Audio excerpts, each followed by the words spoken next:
Coming up this week on the Markcast. Here we are, really peak alt football season here. CFL preseason is here, USFL Week 7, XFL wrapping everything for 2023. Lots of things going on in the world of alternate football TV. CFL giving away its games, part of its games for free in the US. XFL ratings, did they end high? USFL now ratings could be better here following the XFL 2023 season completion. We are talking everything alt football TV today. Do not adjust your sets. It is not Wonka Vision. It is alt football vision. Wonka Vision, my very latest and greatest invention. It's television. It's Wonka Vision.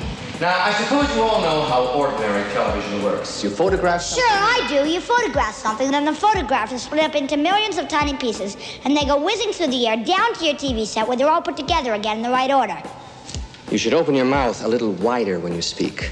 Really exciting show today. A longtime friend of the podcast, Greg Parks, returns XFL board. Greg hates talking about XFL TV ratings, hates writing about them, yet he is doing both and more here. Coming on the show, we are recapping, was XFL 2023 a TV rating success? We discuss. You know, you're talking about, were the ratings good? Were they successful? Well, to who, right? In what context? And the only context that matters is the XFL and ESPN, because they're the ones who are the only ones shelling out money for this, and that money is going to either continue to fund the league or not. And then do not adjust your television sets. That is right. From 3 Down Nation, John Hodge himself stopping by. We are talking everything CFL preseason, the health of the CFL, CFL Plus. Should the CFL be giving away half of its games in America for free, and more? This is a loaded conversation you will not want to miss. I think the temperature north of the border, talking to people in the league, is there's a hope that if either league stays around, it won't be for much longer. And I'm not saying that as a malicious, wish of fans. This is not a representation of how fans are feeling or how the public is feeling, but for obvious reasons with the competition, personnel people in the CFL are hoping that these American leagues die. And then we have survived the great CFL preseason thunderstorm of 2023. We are streaming our games on CFL Plus, and we have Ryan Ballantine stopping by, former Big Brother Canada contestant, doing a full team breakdown of the Calgary Stampeders. Also getting Ryan's thoughts on the health of the CFL and what does he think of CFL Plus streaming in America. This is the most financially lucrative U.S. broadcast deal they've ever signed. I'll take it. Anything that brings more money into the league is better. And then Trey Ford, one of the quarterbacks for your Edmonton Elks, stopping by the program.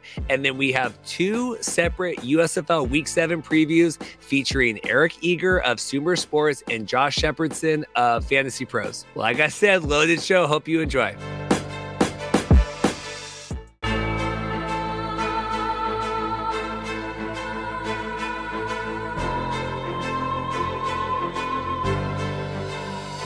Hey guys, welcome to the Markcast. Reed here. Teased this a little bit this week, said we might be mending fences, putting the white flag for one of the long-standing feuds of the Markcast. We have John Hodge himself stopping by today from 3 Down Nation. Really appreciate that. I was, purchasing my, now we're going to our 3rd Grey Cup here coming up in November, purchasing my flights this week for Hamilton. And I thought, the world is really small. The CFL world, the alt football world wanted to reach out to John over at 3 Down Nation, said, hey, might have been a little brash coming into the CFL with all the XFL talks here a couple years ago. What do you think about coming on the show?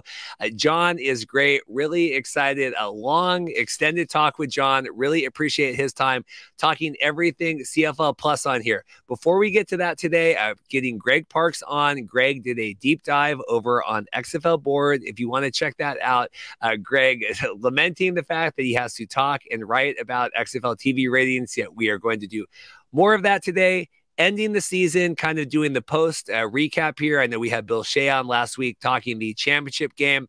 We have USFL Week 6 TV ratings, kind of seeing how the USFL performed without the XFL kind of crowding the landscape. So we're going to talk through that with Greg, get Greg's thoughts on the XFL ratings, and then we're going to kind of segue now. We're moving into CFL. John, extended talk, like I said, everything, health of the CFL, what does CFL, coaches and staff, what do they think of the XFL and the USFL?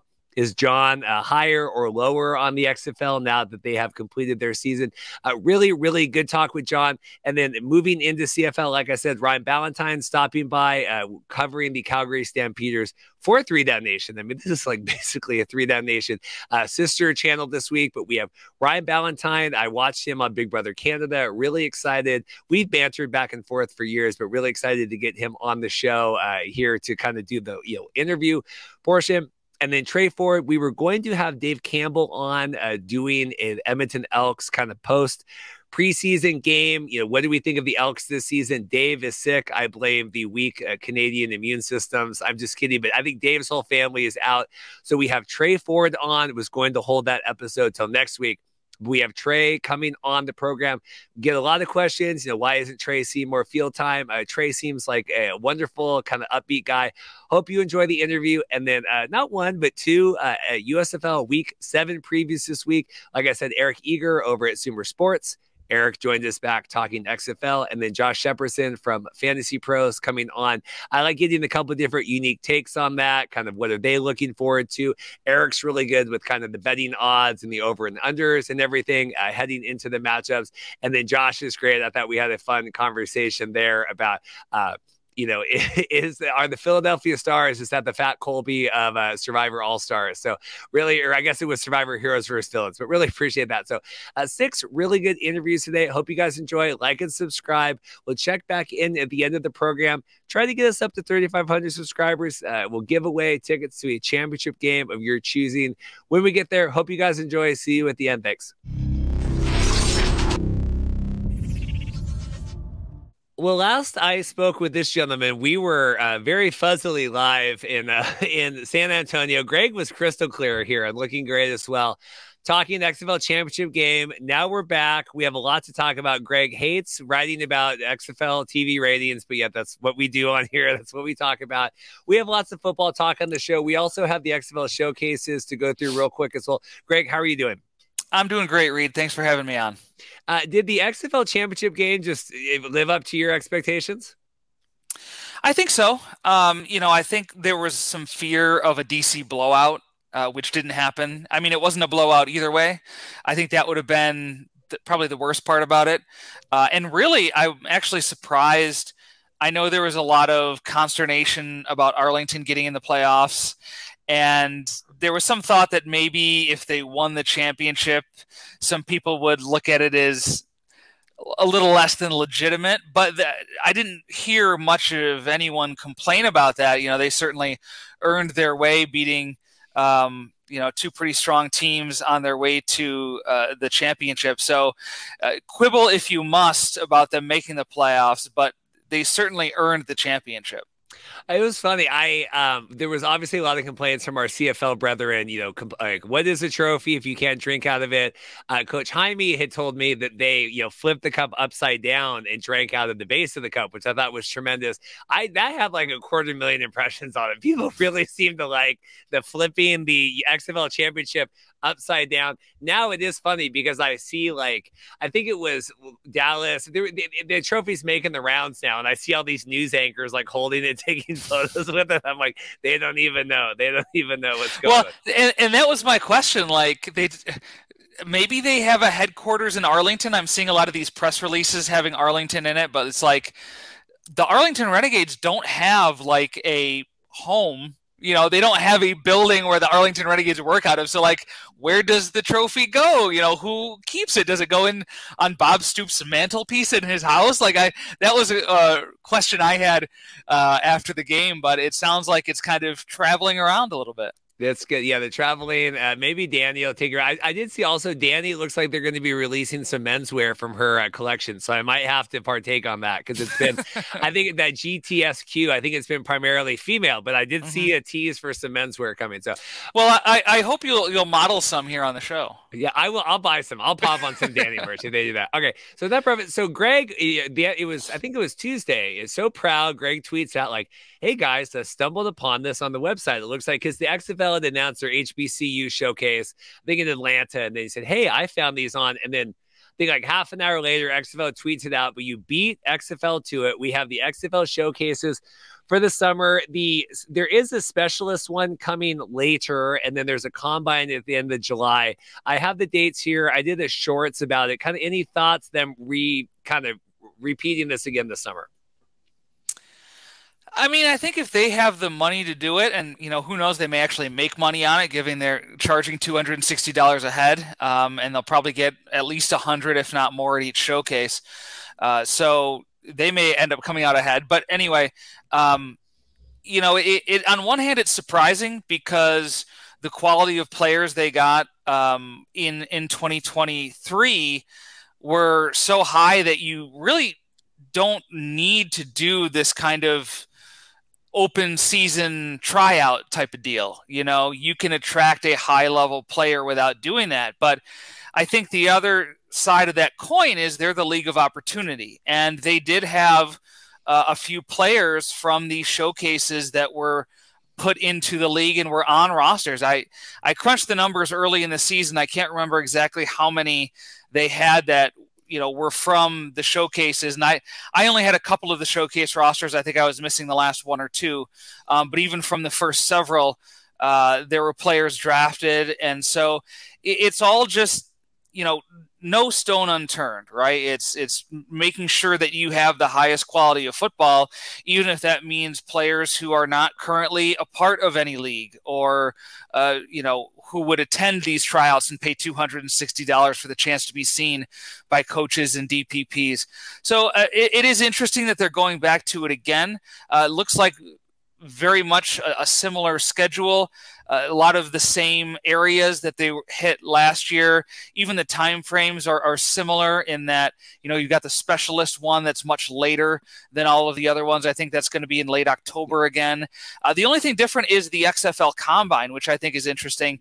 It's going to be select players from the showcases. I guess the quote unquote best players from the showcases will be invited to the Combine. I'm not really sure what the purpose of seeing them again is, other than to maybe cross-check, make sure, everybody really gets seen and everybody who's invited to be a part of that draft pool in November checks all the boxes necessary. But that is a major change from 2022's summer showcase schedule. And I think, to be fair, maybe we don't fly ownership out to the combines this year or the showcases this year, right? We're not doing the Hawaii one. Maybe we just get Danny and The Rock and them. Let's get them at the combine. Let's have, we can send out Becht or whoever, Woodson, if they want to go to the things. And we'll have Russ Giulio and all of that. And then maybe let's do ownership. And I think that will be a big shebang. I mean, that's obviously extended as well with the 3 days. And I think that will be kind of an all hands on deck situation there. So maybe we parse out what staff we need at the actual showcases. True. Yeah, I mean, it could be, St. Louis sends their DPP to the HBCU, maybe Becht goes to the Atlanta one. And then at the Combine, you have, as you said, all hands on deck, head coach, DPP, maybe some of the key assistant coaches, that sort of thing. Yeah. Anything else on this? Interesting. Last year, I think the Hawaii one and one of them, the showcases, some of them were invite only. These appear open as long as you want to pay the entry fee. And then obviously the combine will be the invite only, but maybe you'll get some players, that want to pay the $260. I think you said to get in on that maybe didn't have the opportunity before. Yeah, I mean, it could be that there are fewer invite-only showcases here, and it could be a similar situation to last year where even if they're not invite-only, you may have some players who are invited to these showcases to work out, as we had on some of those in last year as well. So it doesn't preclude people from being invited, but they're certainly keeping a lot of room open on each of these for people to pay their own way. I just last notes. I mean, they're really doing it, like you said, doubling down, doing the showcases last year, doing them this year. We've already been scouting. We're doing the rookie draft this summer. I mean, they're really putting a lot of time and energy, even more so even than last year, into like, we really want to make sure, like you said, league of opportunity, that like anybody that we're trying to get our eyes on can get a shot here. And it's smart. You want to keep that level of play high. That's a big factor in getting people to watch the games. You certainly want to beat the USFL to some of these players, and we're seeing already some players who tried out in rookie minicamps who could be tops on the list for XFL teams in that rookie draft next month, already signing on with USFL teams. So a slight advantage maybe that the USFL has, that they're in season, so they can kind of get some of these guys and get them some professional game tape before the end of the USFL season to try to get themselves back into NFL training camps. It's the XFL is going to be holding that draft, and the nice thing for them is that it doesn't preclude those players who are drafted from still getting into NFL training camps this summer. And we're going to do kind of a rookie draft show when all that happens, kind of like, is it the same as the NFL, the USFL college draft? Is it different? It feels a little bit more. I don't know if it's the same thing with a horse with a different color, but it does feel like at least getting these guys. Okay, let's get you on our list here. Like, we'll get you on the party list, and then you can still do other stuff. But at least we kind of have first dibs on that if we're interested. Yeah, I thought it was very different at first. The more I think about it, the more I think it's a little more similar than I thought. The big difference is, the USFL was drafting guys before the NFL draft. So any of those guys could have been drafted. Any of those guys could have signed as free agents. The XFL is drafting them after the NFL draft. So they've already had the chance to hook on as undrafted free agents. So to me, the guys the XFL are drafting are more likely to end up in the XFL next year than the guys that the USFL drafted ending up in the USFL. I think that's the difference to me. I agree. I think that's a very good way to put that, so I won't try to rephrase that any different.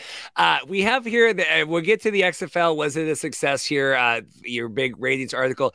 USFL this week, averaging 451,000 across the four. We had 2 cable games, 2 network games. Those did, 6:30 and then 7:30 for the Fox. Are you surprised? We talked a lot about the cannibalization of both of these leagues. Are you surprised that the USFL didn't tick up bigger here in week 6? I am. I think to some extent, I feel like that cannibalization is, I don't know, maybe over-exaggerated. I mean, when you think about the actual overlap, it's maybe 3 weeks. I think the USFL started in XFL's week 9.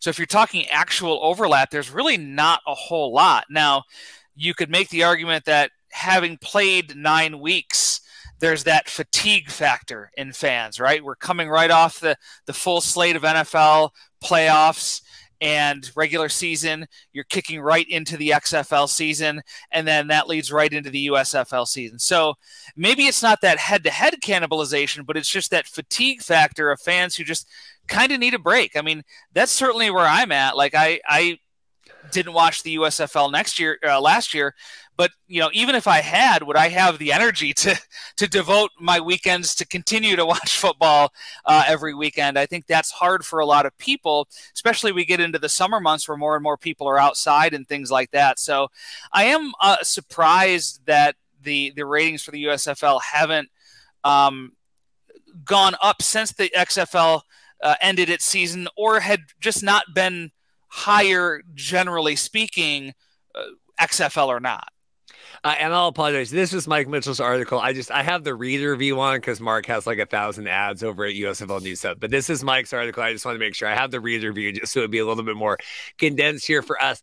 I still maintain USFL last year had this.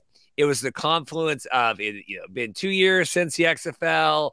We're hungry for this. It's the spring. There wasn't a lot. Where COVID was kind of getting out. We're watching. Like, I don't know if the USFL ever hits those highs again. I don't know if the XFL hits those highs. I mean, the USFL has had one game over 1 million this year, and that was the 2 million after the Kentucky Derby, which if you're, an XFL apologist, you would say, well, that, the Kentucky Derby and people just fell asleep and left the TV on or whatever. But are you surprised that we've only had the 1 million plus and we're really in the 600 to 700,000 range? I am. I thought that I was actually surprised the first week because they didn't hit 1 million on those network games. And I thought it being the first week, they'd be able to do that. And I think it's especially surprising because heading into this season, people were just lauding the USFL schedule, and rightly so. They put more games on network TV. I think there was a more consistent time slot. These are all arguments that we're making that the XFL should be doing next year, right? And it really hasn't increased the USFL's ratings significantly anyway. Of course, there are millions of other factors that go into that than just looking at the raw numbers, which I talked about in my article. But if XFL fans think that the magic elixir to increase ratings is going to be more games on network TV and a more consistent time slot, the USFL is showing that that's not necessarily going to be the case. Now, the XFL does have the advantage of, setting that low bar in the first year where any kind of extra promotion, any kind of extra advertising in market, out of market, on national TV should boost the the profile of the XFL, where the USFL was already marketing itself pretty hard last year. You're seeing a lot of ads. I don't watch a lot of shows on Fox. I think I just watch wrestling and NASCAR, but they have a lot of USFL, not just commercials, but the announcers will do ad reads, plugging games. So there's not a lot more Fox can do to further plug the USFL, where the XFL and ESPN can say, okay, this is where we hit. Now we have the potential to go even higher if we dedicate more resources, more money to that advertising effort next year. I do think the USFL, and I thought they were. I mean, I said that you go back. I thought they were going to come in and completely kill. Right. I did. And I think Fox, we're doing all this. It's a little bit of the BDE. I get a little bit from Fox sometimes. Like and it's been, like you said, a little more. That's a really interesting point that I do think the ramp up for the XFL, of 120,000 rumored that they spent in marketing versus Fox. I watched Undisputed today. They got the banners rolling coming up. Skip and Shannon are going to preview the weekend's games. A lot of time is being put into that, where I think you can ramp up XFL a little bit more than you can ramp down USFL. Yeah, for sure. And that remains to be seen whether ESPN and the XFL are going to do that. I think there's been some talk. I think the article on The Athletic a week ago sort of hinted that that's going to be the plan for year two, is a little more in those areas. It might not be 100% more, but it could be just incrementally more, enough to be noticed and enough to take this year's baseline ratings. And I mean, the other good thing too is, you look at the XFL championship game, and again, this is something I wrote about in the article, is they retained over 90% of that viewership of the first week, over 80% of the 18 to 49 from that first week.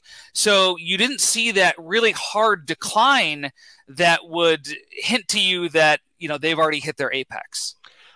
So speaking of that, let's get to the main appetizer here. We got your XFL board up here. I didn't know if we were going to talk about this week, and then you put a ton of work into this. I read it. I know it got shared. I know Mike read it. And we said, let's have you on. Let's do kind of the final here. We have all the numbers, all the data. Obviously, go check out Greg's article here on the XFL board. So Greg, was the XFL rating success? You tell me. Well, it's complicated, as the rest of the headline says. I don't feel qualified to answer that question. And there's two big missing components that we've all talked about, and that is the ESPN Plus viewership. We don't know, other than the ESPN press release that said that the championship game was the most watched XFL game on ESPN Plus this year, which again, you would take as another good sign, I assume. And the other thing we don't have is the ESPN and XFL's expectations for ratings this year. I think ESPN has said it met expectations. Danny Garcia has said different times they're happy with where they are. They do have room for improvement. The Rock, when he was tweeting about it, was saying, "Hey, baby steps. We're not lighting the world on fire, but we're getting there. We're taking baby steps, right?" So, you know, they're not out there waving the banner like mission accomplished. You know, they know that there's still work to be done, and I think in a way that's encouraging that they know that there's still things that they can do to push those numbers forward next year. So, without those two pieces of data, I just think I'm not qualified to say whether or not the XFL was a rating success. Certainly it's getting to year 2, which is more of a success than the XFL has ever been. So that's an accomplishment in its own right that should be celebrated. But it's really not about year 2. It's about sustaining this year to year. And we just haven't gotten there yet to know whether this is going to be something that, you know, we're not going to be sweating it out every year going forward.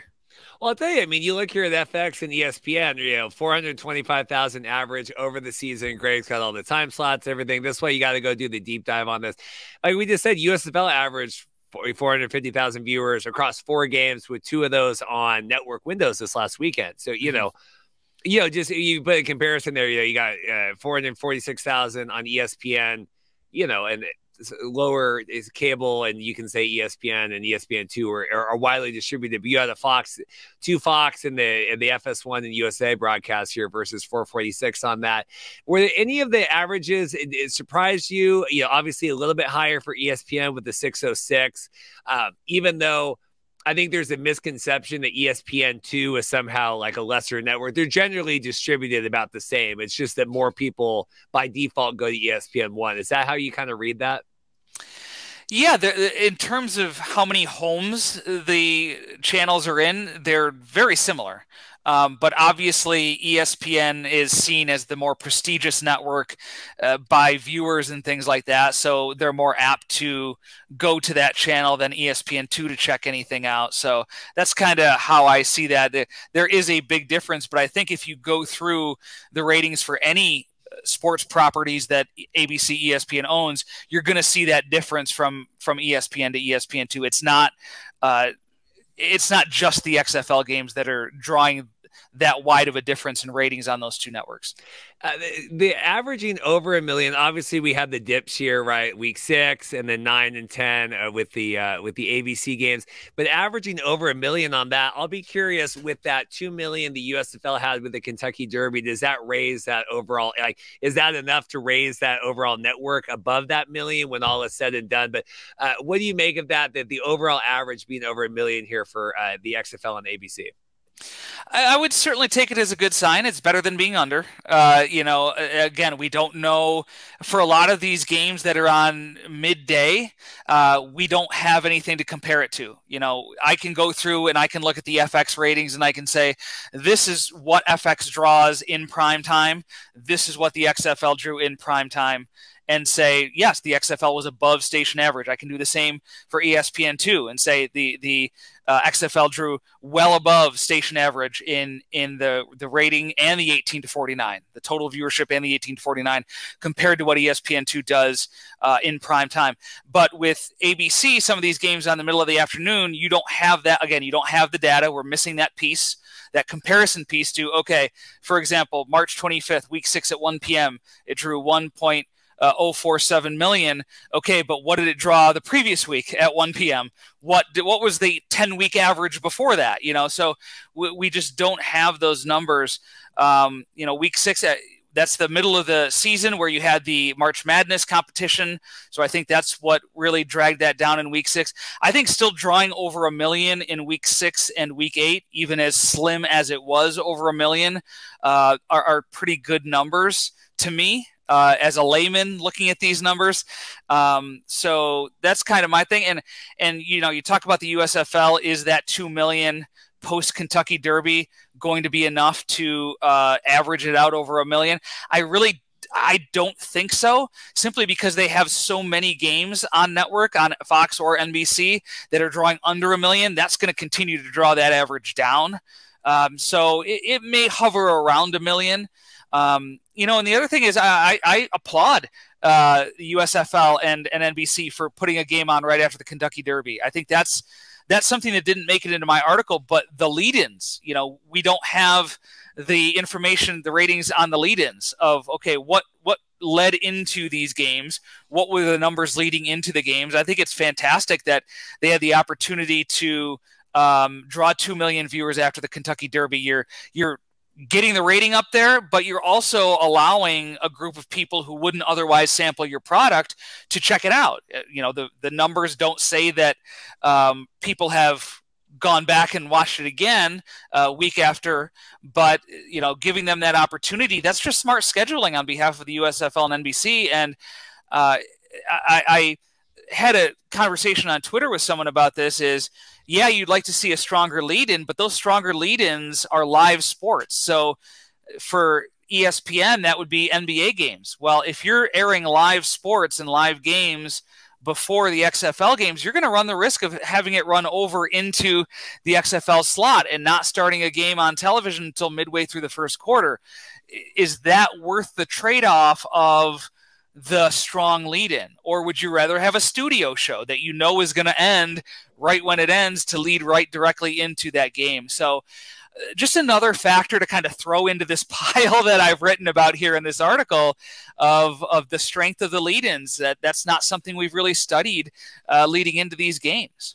Well, also, I think it's kind of like boosting a post on Facebook, right? Like using some of these lead-ins where you're hitting a lot more impressions on that, but the amount of, for whatever it is, USFL, I used to boost my wedding stuff, like, that you're going to hit more people, the number of people that are actually interested that, I know WWE tried that for years, and let's bring in the NASCAR guy. Let's bring in the guy from Entourage, right? Remember the guest host era. Oh, please don't remind me. Because I think if you go back and if people that tracked the ESPN PR, the tweets every week that would come out from the XFL, I think you could tell how XFL felt about their ratings week and week, depending on the stats that they pulled from that. Oh, sure. Where if they, if they had 1 million, it's like, hey, we peaked at 1.3 million, whatever. The weeks where the ratings were kind of trash, it's like, we had a lot of people in the stands that week, or hey, the video view impressions were up across. Yeah.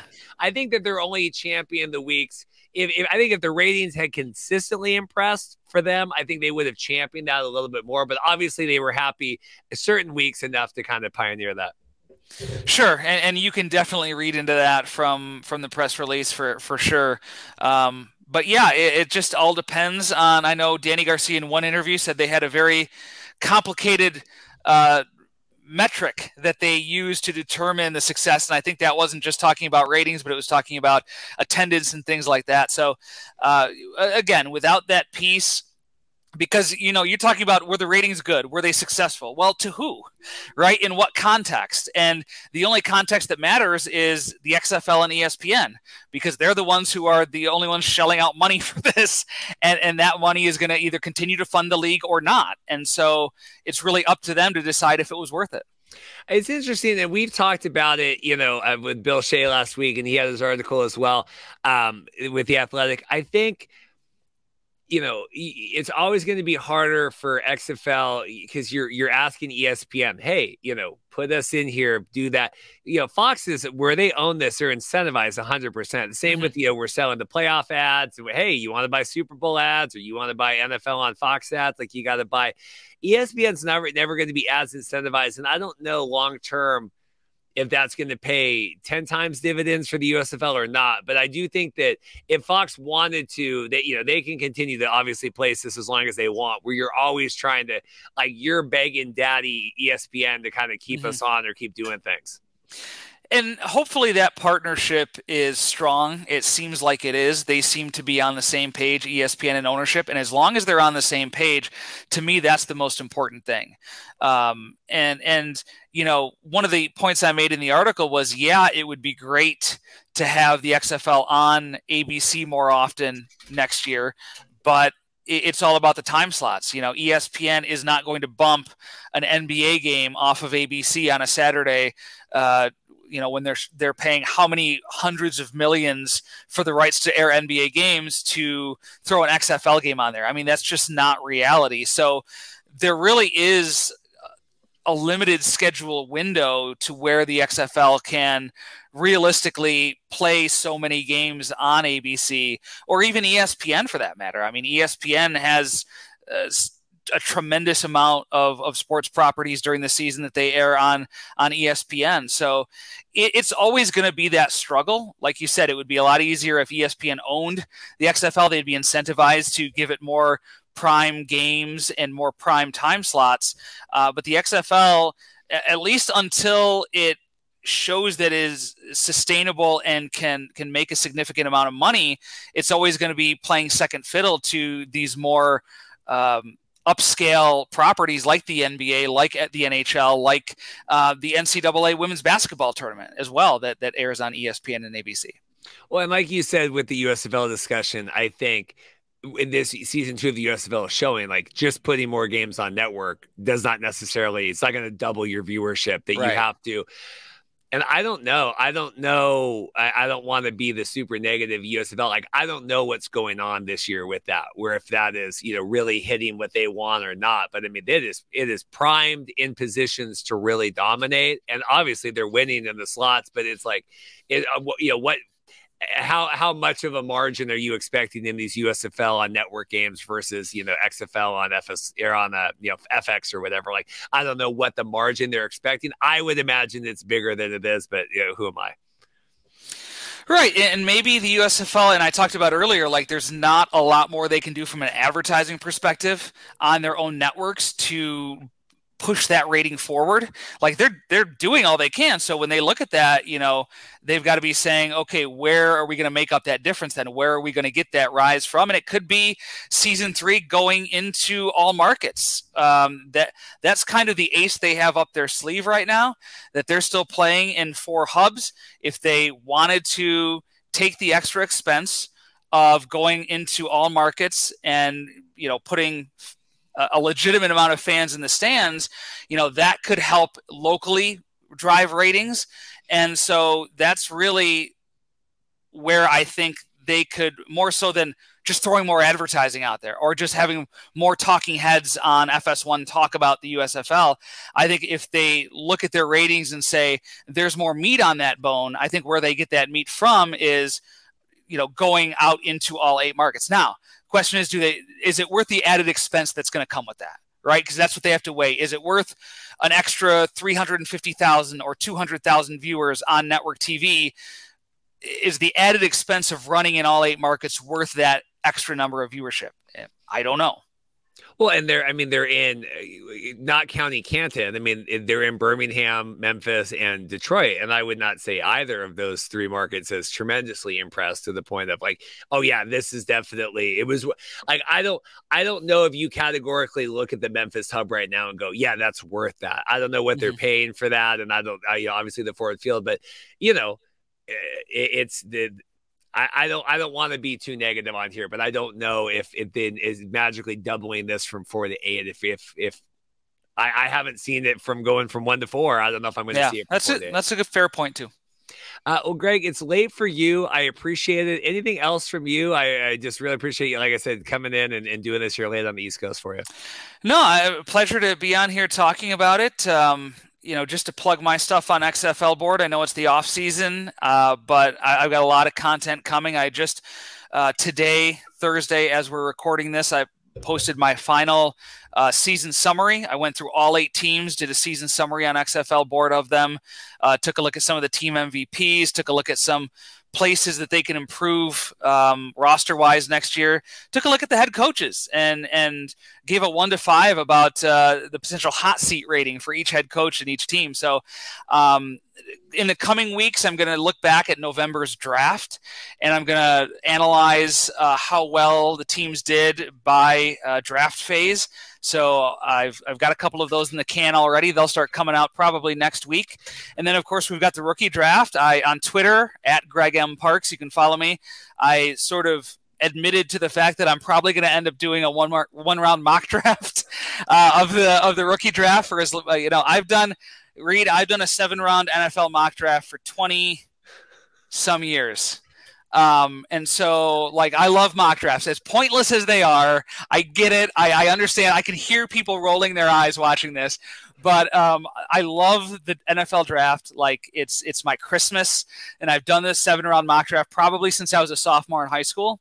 And so the opportunity to do a real legitimate mock draft, even if it's just 1 round for the XFL, I think is just, it's too good to pass up. So that will probably come out closer we get to the rookie draft on June 16th. So I'm really excited about the possibility of that. And we'll just have so much more content in the offseason at XFL board. So check it out. You're really carrying the torch over there, doing a good job. I appreciate that. And obviously, if you're a wrestling fan, all the PW Torch stuff. And I wish I had more time to watch wrestling so I could listen to you guys more. A big weekend coming up, man. We've got 4 major shows this weekend. We've got Impact's Under Siege event on Friday. We've got WWE's Night of Champions on Saturday. We've got NXT's show going head-to-head with AEW's pay-per-view on Sunday night. I mean, it's going to be like, my eyes are going to have to be taped open to watch all of this wrestling this weekend.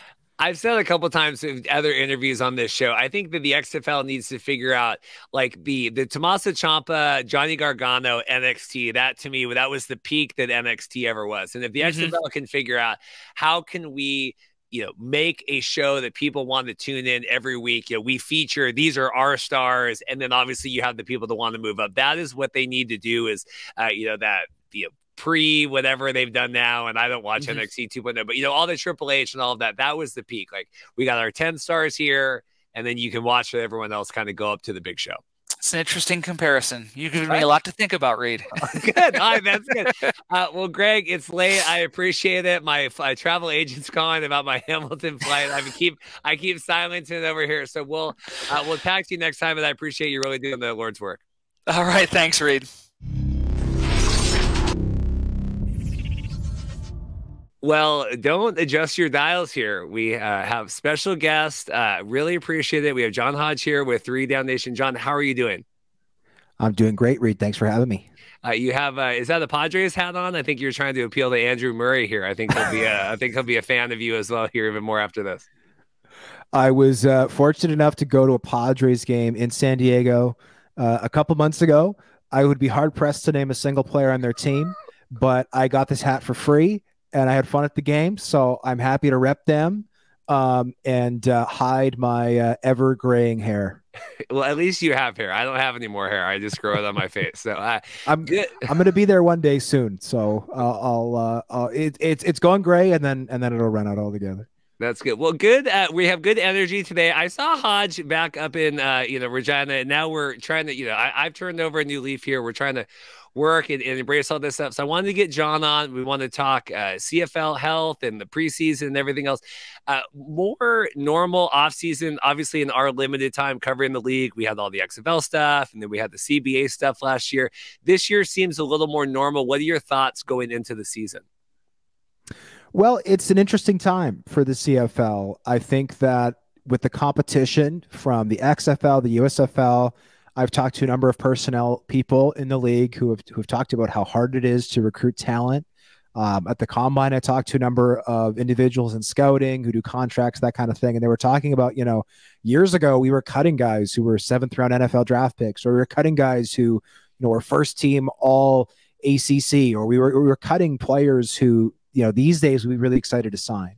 So I think that works to the disadvantage of certain teams. And the teams I'm talking about are teams like Edmonton, teams like Ottawa that are trying to rebuild after a couple of really down years. And I think it actually works to the benefit for the team that I primarily cover, which is the Winnipeg Blue Bombers, that have such a veteran core that, maybe 10 years ago, you'd want to break up that core earlier because other teams were going to stockpile talent and develop that talent. Whereas these days, other teams are having a harder time developing that talent. So you're happy to be an older team of the CFL and maybe stick together a little bit longer. So to me, I still think that Winnipeg is the team to beat.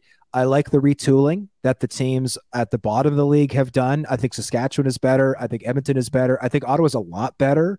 And I think that Montreal, despite their offseason ownership crisis, I think is I don't think on the field they're in a better spot than last year, but I don't think they've taken a huge step back. And off the field, they're in a million times better position, I think, than they were a year ago. So all in all, I'm excited for the season. I think it's going to be a good season, entertaining season of football. I think the lack of parity hurt the league a little bit last year, right? Tuning into Edmonton, Winnipeg, or tuning into, Calgary, Ottawa. I don't think a lot of people were going into those games with, holding their breath as to who is going to win. And this year, I think there's going to be more of that. I don't think we're going to see 4-win teams or 15-win teams. I think the bottom team might have 6 wins and the top team might have 12 or 13. And that's a good thing, I think, for fans of this league and for the league itself. Well, if this feels like there's not, it seems like there's been a dark cloud kind of the last couple seasons with whatever else. It does feel like the football can kind of shine here.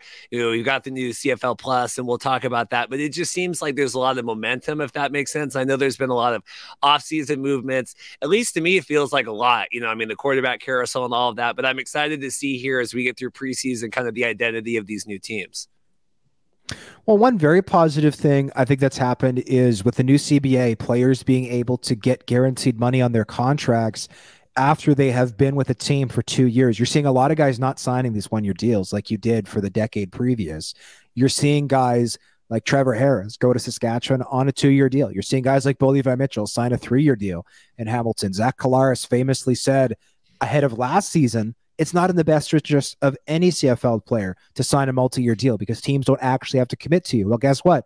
Now that the CFL CBA has changed, he signed a 3-year deal with Winnipeg. He signed through 2025, and that makes fans so much more comfortable, not only investing in these players emotionally, but even financially, right? You're going to see more Harris jerseys in Saskatchewan, more Collaros jerseys in Winnipeg, because fans are able to identify with these players and feel safer investing in these players, knowing that, okay, I'm not going to, pick this guy as my new favorite player in August, and then by the next year, he's off playing for another team or a team that I don't like. So I think that that's a positive thing. And these are all changes that the CFL probably should have made 5 or 10 years ago, or seen coming and anticipated becoming issues one day. They haven't. They dug themselves a little bit of a hole, and now they're digging themselves out. You'd obviously rather, you don't dig the hole. But, I'll give them credit for at least digging themselves out, even if they dug themselves out in the first place. And it's a positive change. Pro sports is star-driven in many respects. I think the CFL is a little bit less star-driven than most leagues because these are such old, iconic franchises. Like the Toronto Argonauts are the oldest pro team in North America. But the stars still matter. Obviously, what Chad Kelly does in Toronto, for instance, matters. He has a star quality, obviously from his lineage, from being nearby in Buffalo, having a very notorious college career for better or worse across a few different institutions. So, the more that you can cater to your stars and the more that you can do to elevate the stars and make fans feel comfortable investing in those stars, the better. Well, that's the, and obviously we cover all the different stuff on here, but I do like when the page turns here, we go to the CFL season. You would be amazed with the diehard that we have for, it's 2 seasons of XFL, or, we had this and, the USFL. I'm like, go to the CFL, that's times 100. You just have so much more history and the tradition of all these teams. Speaking of jerseys and the Argonauts, are we fans of the new, what is it, the baby blue, crimson blue? What is the new, do you like the new jersey? They call it Cambridge blue. Cambridge is the light, yeah, and Oxford is like the dark. I honestly just call it navy and baby blue because then everybody knows what you're talking about.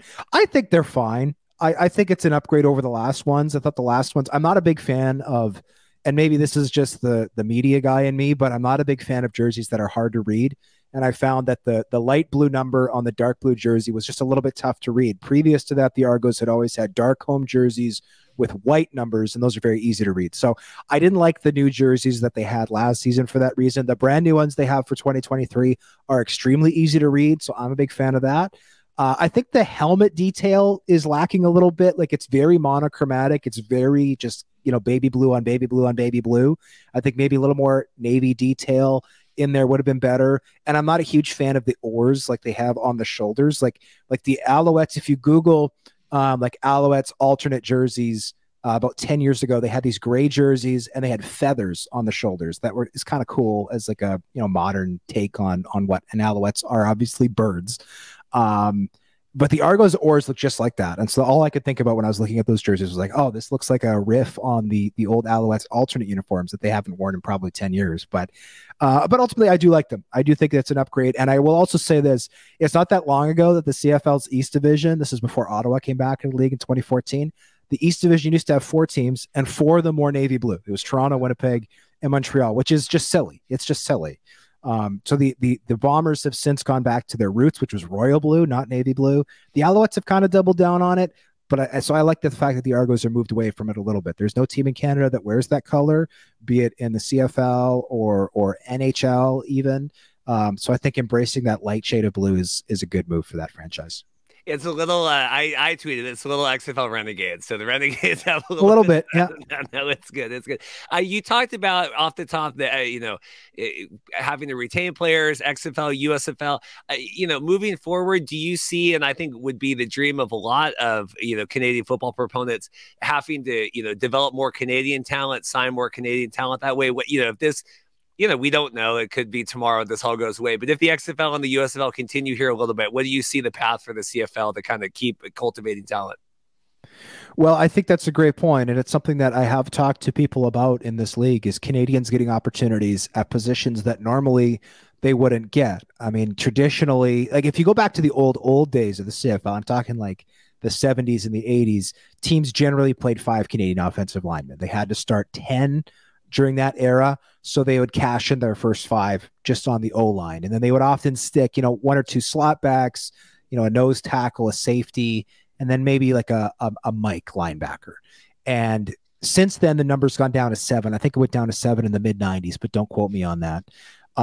Teams have generally played American tackles with Canadian interiors. And now what you're seeing is so many tackles with expanded practice rosters in the NFL, with, as you mentioned, the XFL, the USFL. I think more teams are looking to play Canadian tackles. We saw Dante Bull go at the first overall pick in this year's CFL draft out of Fresno State. He's a guy who started 33 games with the Bulldogs, primarily at left tackle. Is he the first overall pick?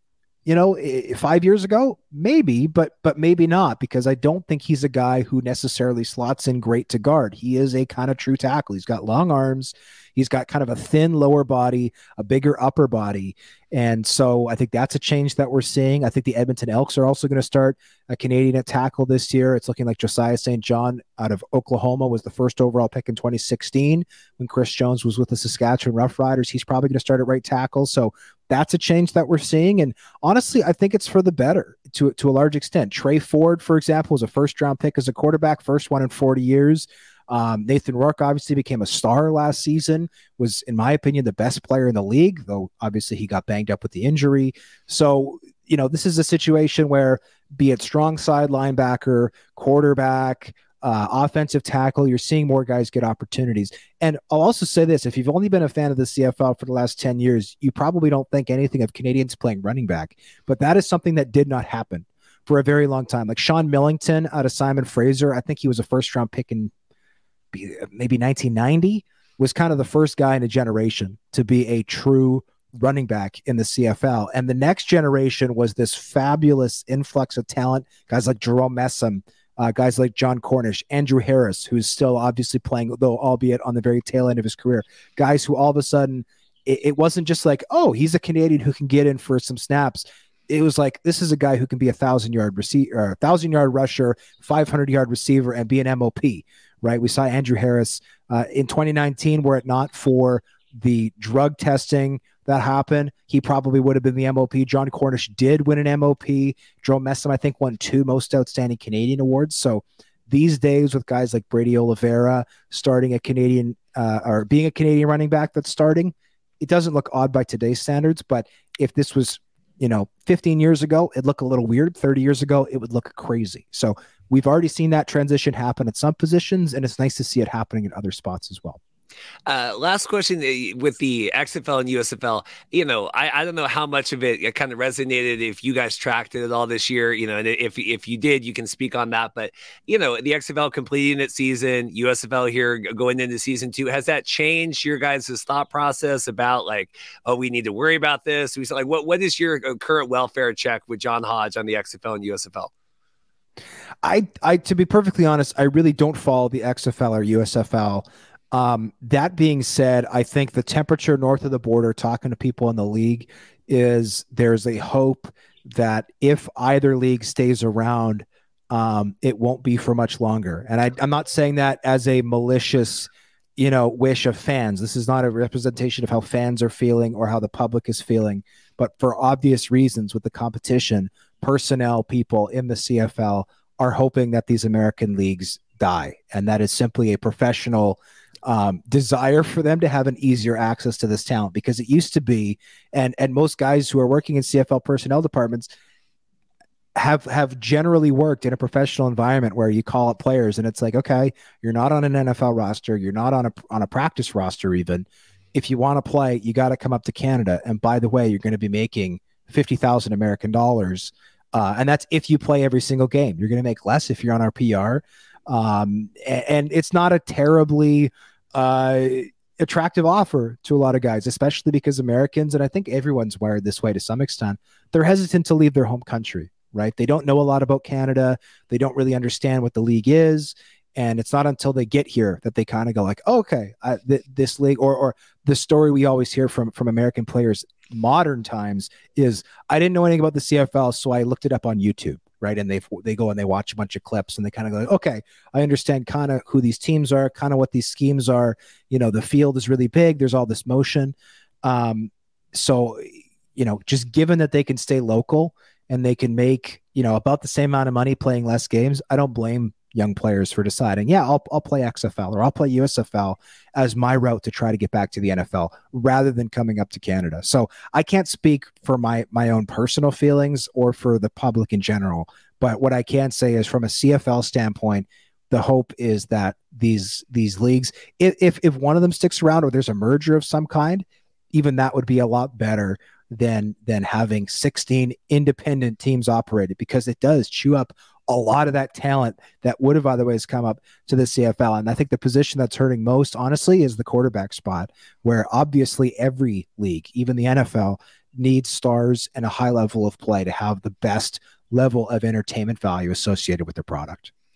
I want to get your take on, obviously we came into the CFL and it was very tumultuous, a lot of tension there, right, with the XFL and all of that. But talking with our listeners, other people that cover, and we have, with CFL News Hub and guys that cover these things, and to me, the CFL is a wonderful world. Once you're in it, right now, we're getting ready for CFL coverage. I can call people, I can get you, try to get you reporters and fans and go to the games and all that. But when you're outside the world as a fan, or, with me, it's a little harder to break into, if that makes sense. And I feel like there's a level of, the word I use is gatekeeping, if that makes sense. If you don't know, or you don't know the last 50 years of, the Ottawa's, all this stuff, it makes it hard to be a fan, right? I am even a new NFL fan, right? It was the XFL that got me into the NFL back in the 2020. I covered the Seahawks here in Seattle, but I didn't watch a lot of other stuff. And I'm just curious your thoughts on that. Cause now that I'm in it, I love the CFL, love everything. It's great. But getting to that point, and I don't know if the CFL makes itself too hard to get into, from a fan and even from players. Well, you got to come up here, you got to work your ass off for 3 years, and then maybe we'll give you a shot. I would say that I think gatekeeping is probably a fair way to say it. There is a lot to learn about the CFL. And I think the reason people feel that way, that kind of sense of protectionism, is because it is something that is distinctly Canadian. And I think I'm born and raised Canadian. I live in Winnipeg, was born here. I do think that there is sometimes an inferiority complex for Canadians just in general, right? And speaking as a Canadian who works in the media, we are bombarded. Like a lot of Canadians will talk American politics or engage. And I have family in the United States, by the way. I got family in Boston. I got family in St. Louis. I got family in a number of U.S. cities. And we're in tune with your politics and things that are happening in the United States. We talk about, all kinds of political things, whether it's the abortion debate, the gun debate, things like that, because we are inundated with your media. And we know that the same is not true in reverse. And that's appropriate in many respects. Obviously, Canada has the population of California. So, it's not reasonable for us to think that Americans are ever going to be anywhere close to as in tune as what's going on in Canada as we would be there. And that being said, that can be a good thing. It can also be a bad thing. Like a lot of Canadian, radio stations, for instance, or network television have regulations in place that a certain amount of content has to be Canadian. And the reason for that is they're aware, the government is aware, that if people are given carte blanche to play whatever music they want or whatever television shows or anything like that, that it's inevitable that American media is going to win, because there's just so much more resources down there in terms of eyeballs, in terms of money, in terms of all those things. And your currency is also stronger. The Canadian dollar is worth about 20%, 25%, depending on the day, less than the American dollar. So I think that all of those things culminate in an environment where Canadian football fans and CFL fans, and for the record, I am an NFL fan. I've always followed the NFL, not as closely as the CFL, but I've always followed both, even since I grew up as a little kid playing Madden. So like the NFL's always been part of my life. But there is, I think, that sense of protection or fear, where it's like, well, people are going to judge the CFL before they get a chance to get to know it, or people are gonna, they're not gonna give the CFL a proper chance. So why would we give them a chance to fall in love with the CFL or learn about the CFL or know about the CFL? Because I do think the general feeling in Canada is that 3-down football has better rules than 4-down football. I will personally say that I am a proponent of that thought. I do find the 3-down game more interesting than the 4-down game. So I think that when you talk about CFL fans being a little bit, or engaging in some gatekeeperism, if you will, I think it ties into a larger conversation about what does it mean to be Canadian, and also what does it mean to be Canadian in an environment in modern times with, not just traditional media, but also new media and digital media and social media, just being inundated 24/7 by the American news cycle and American culture and American content, which again, in and of itself is not bad, but is also at times, at least can be perceived as a threat to what Canadians, perceive to be theirs or perceive to be unique about Canada, because Canada is a different place. It's culturally similar in many ways. In many ways, it's very dissimilar. So I think that it all ties into that big mosaic of what is Canada, what is the US, and how do Canadians feel on any given day about what that relationship is like, that dynamic is like. Well, no, it is. And it's, I get it. And I understand it all, kind of having lived through it now, but it is, it is alarming when you try to get into it. Right. And now, having kind of lived through it and talked to people, and I think going to the Grey Cup, the first Hamilton one we went to, like, you get it when you get all these people in the room and you're talking with them, but it's online. It's always worse. I mean, and obviously we've lived through that and everything else, but, thoughts on the kind of the health of the CFL here? I know I watched obviously the preseason game, and I want to get to ultimately the goal of the CFL Plus discussion. 17,000 in Calgary, which looked to me, having tracked XFL attendance all year, is phenomenal for me for a preseason game. But I had heard reports, Calgary, they're not going to sell the Upper Bowl. I just saw Piffle's Pod had an article that like Mosaic's trying to lower concession prices. Like, what is your health here going into the CFL this season? Obviously, Amar Doman, making big strides over in BC. How are you kind of feeling welfare check? I think the CFL is in the best place it's been in a long time. That being said, there's a lot of work to do. And the reason I say that at the end of the day, I think the CFL is in a good spot is largely due to ownership. I mean, Pierre-Karl Péladeau is the first local owner that the Montreal Alouettes have had in decades, and he's a billionaire. Like, you can't really argue with that. And also, if his level of engagement was in question, I mean, he was at their first day of training camp, which I thought is really cool. Like, training camp is boring just by definition. Like, it's generally not interesting. In a 3-week training camp, there might be 4 interesting things that happen, be it an injury or whatever, right? Or a player arrives late, or there's a suspension, right? Like, or a fight. Like training camp is boring by definition, and Pierre-Karl Péladeau took the time to be there as a billionaire, which I think is super cool. And for the record, training camp is in Trois-Rivières, Quebec, outside of Montreal. So he had to make extra trip to get to Quebec, or to get to that training camp. It wasn't just as easy as walking down the street, which was really cool. And Amar Doman, you mentioned him. He's doing incredible things in Vancouver. The community-owned teams in Regina and Winnipeg are doing very well. Edmonton is struggling, but I think that Victor Cui, their president and CEO, who's done incredible things in MMA and through his own career, I think is the perfect guy to lead them to that new generation of success. Things have gotten bad in Calgary to some extent. We just had Ryan Ballantine, our own contributor, who I believe has been on your show before, Reed. He'll be on this episode here. I gotta, yeah. There you go. There you go. He's he had Jay McNeil on his show. He'd be the best person to talk about this. Jay McNeil is the vice president of business for the Stampeders. I believe he is next in line to be their president. John Huffnagel is the team's president. Huff is into his 70s. I don't imagine he wants to be the president much longer. At some point, you just have to enjoy your life and go fishing. So I think that the leadership is generally speaking across the CFL in position for this league to be successful. The issue is they were really weakened by the COVID pandemic, and they're just behind on a lot of digital trends. And that's getting into the CFL Plus thing that I know we'll talk about. But you know, I think coming out of the pandemic was just about survival, and this next chapter is about thriving. And I know that, you know, the league keeps talking about expansion. I don't personally believe that expansion is any closer to happening now than it was 20 years ago, which is a big problem, because at some point people are just going to get tired of talking about expansion because we talk about it and it never happens. With that said, I will also say, for people who haven't followed the CFL for more than about a decade, like Ottawa folded as the Rough Riders in 1996. They'd been around over a century. They came back as the Renegades in 2002, and then folded after the 2005 season due to bad ownership. And so after they folded a second time, there was a period of almost 10 years where everybody said, well, we all know that the CFL will never work in Ottawa because it's failed twice now in the span of 10 years. And now the Red Blacks are arguably in the best position of any privately owned CFL team. Like they have a young crowd generally at TD Place.